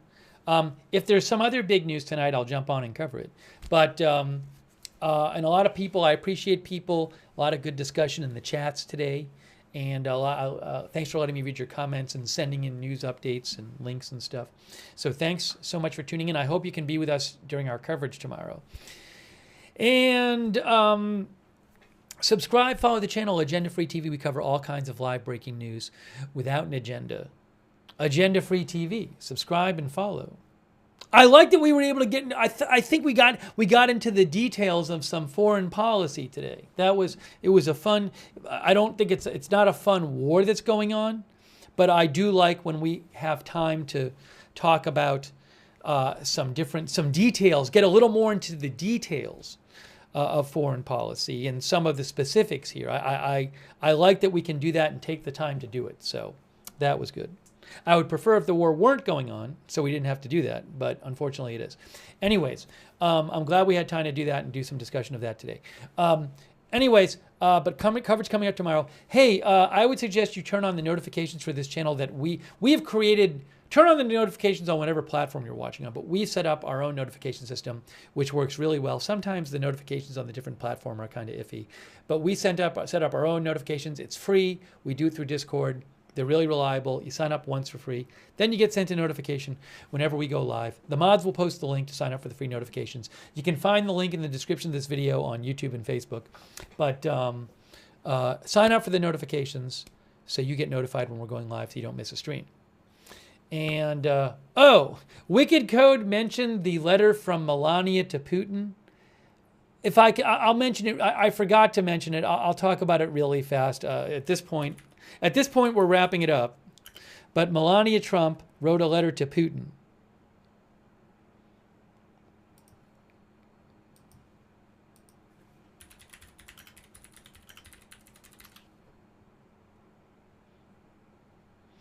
About abducted children. Here. Melania Trump sends letter to Putin about abducted children. Reuters. President Trump's wife, Melania Trump, raised the plight of children in Ukraine and Russia in a personal letter to President Putin. President Trump hand-delivered the letter to Putin. The officials told Reuters she was not at the trip. On the trip, the officials, I believe this letter has been posted. The letter mentioned the abductions of children resulting from the war in Ukraine.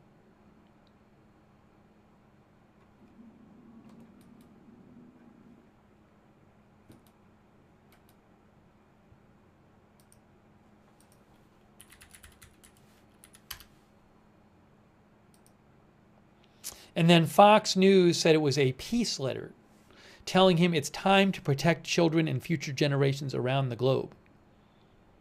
Fox News has a copy of the letter posted that they reported on. And again, I was looking at it before. She talked about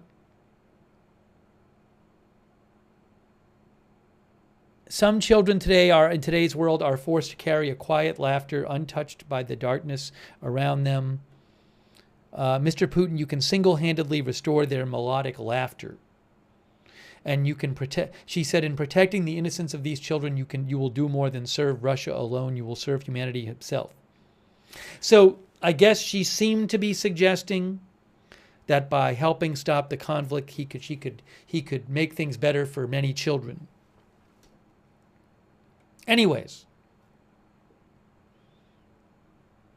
you can look it up. I'll post a link to a Fox article where you can see the letter. How's that? There you go. Thanks for mentioning it. I forgot to mention that.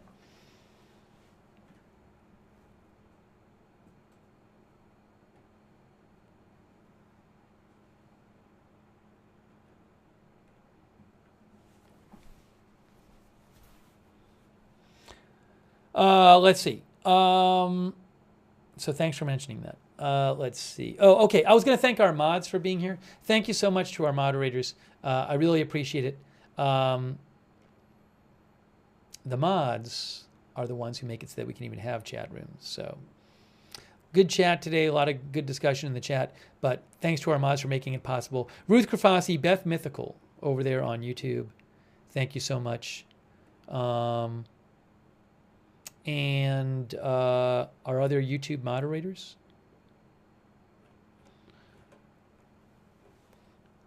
Roberts May Queen, thank you.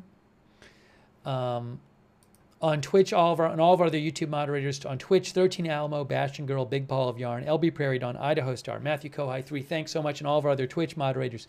Thank you, Linda, Kay Lowry Body, Margaret Riley over there on Facebook. Thanks so much for modding. And Shannon Davis Hughes and Paul Anderson, thank you. Sorry I missed you before, Shannon and Paul.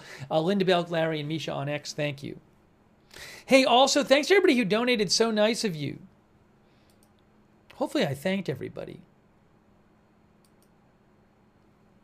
Florian Meyer and Sean TV and Jean-Paul Lachance and everybody else, Fred Flintstone, everybody else I thanked earlier as well. Thanks so much for supporting the channel. That is what allows the channel to exist and to be here to bring you coverage full time. So huge thanks to you. If you ever want to donate, you go to agendafree.tv, but huge thanks for supporting the channel. Really nice of you. Very much appreciate it. Also, oops. Oh, I missed Facebook stars. Joanne Girardi gave Facebook stars. Darn it. Sorry for missing it. I really appreciate that, Joanne. I'm going to thank some of our subscribers in a second. But before I do that, I will post updates about this and other stories on my X account, which is @Lookner. You can follow me there for breaking news updates. @Lookner on X. I'll post the link in the chat. Also, Agenda Free TV. You can follow X on X for if you want to know when we're coming on the air. That's another good way to find out. I always post there when we're going live on X, and I post updates about the channel there. Agenda Free TV. Follow us over there. Also, we do have a chat where you can chat with other viewers. Our Discord chat. It's free. A bunch of our viewers really enjoy doing that. Check it out. It's the same link as the link to sign up for the free notifications. You can also check out the chat there. And thanks to our Discord moderators for all you do. Thank you, Discord moderators. Also, For those of you on YouTube, I would suggest turning on the YouTube notifications, but it's a little tricky. To turn on the YouTube notifications, you subscribe to the channel, then you click the notifications bell, then you choose all notifications. So subscribe, click the bell, choose all notifications. Also, shout out to our Facebook subscribers who support the channel over there, like Chuck Mosca, Sharon Klassen Goslin, Kay Lowry Body, Margaret Lively, Shannon Davis Hughes, Lou Knight. Did I say Robert Rial II? Aaron Van Ness, all of our subscribers over there, thanks so much for subscribing and supporting the channel. Our subscribers on Twitch, shout out to you. Jax Haku, thanks for subscribing, Jax Haku. Rodders 2. Matthew Kohai 3, Wall Street and Shaggy. Golden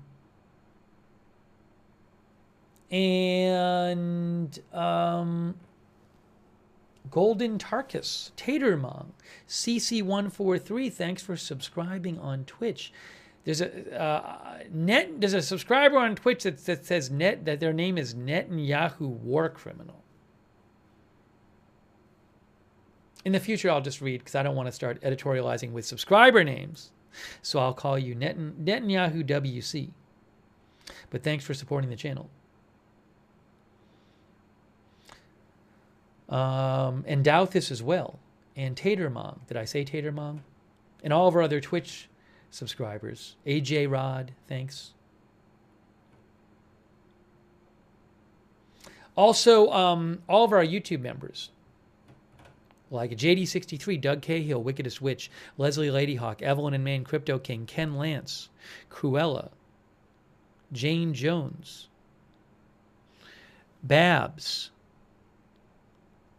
Aaron, Lolly Lollipop, Groovy Goose, Sausage, CAC813, Jen's Crunchy Vax, Getcha Pull, CJ Breaks Things, Jerry Kovacs, PH Survivor 92, Sydney, Malmo Shagras. These are all members. Wicked Code, David Gray. I might be repeating some. Sydney, Cruella, Mystical Wolf. Thanks for being YouTube members. Waltham,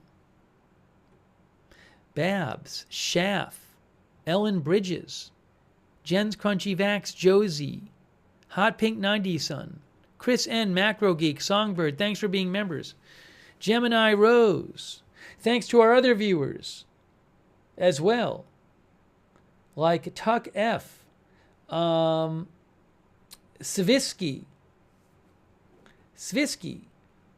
Thanks for watching. Grant 74P, Mr. Bigley Uncredible. Thanks for watching. Strong One, Pistol Pete. All right, we're going to wrap this up. Audrey Burbank, Cesar Reyes over on Facebook. Thanks. Barry Eisler.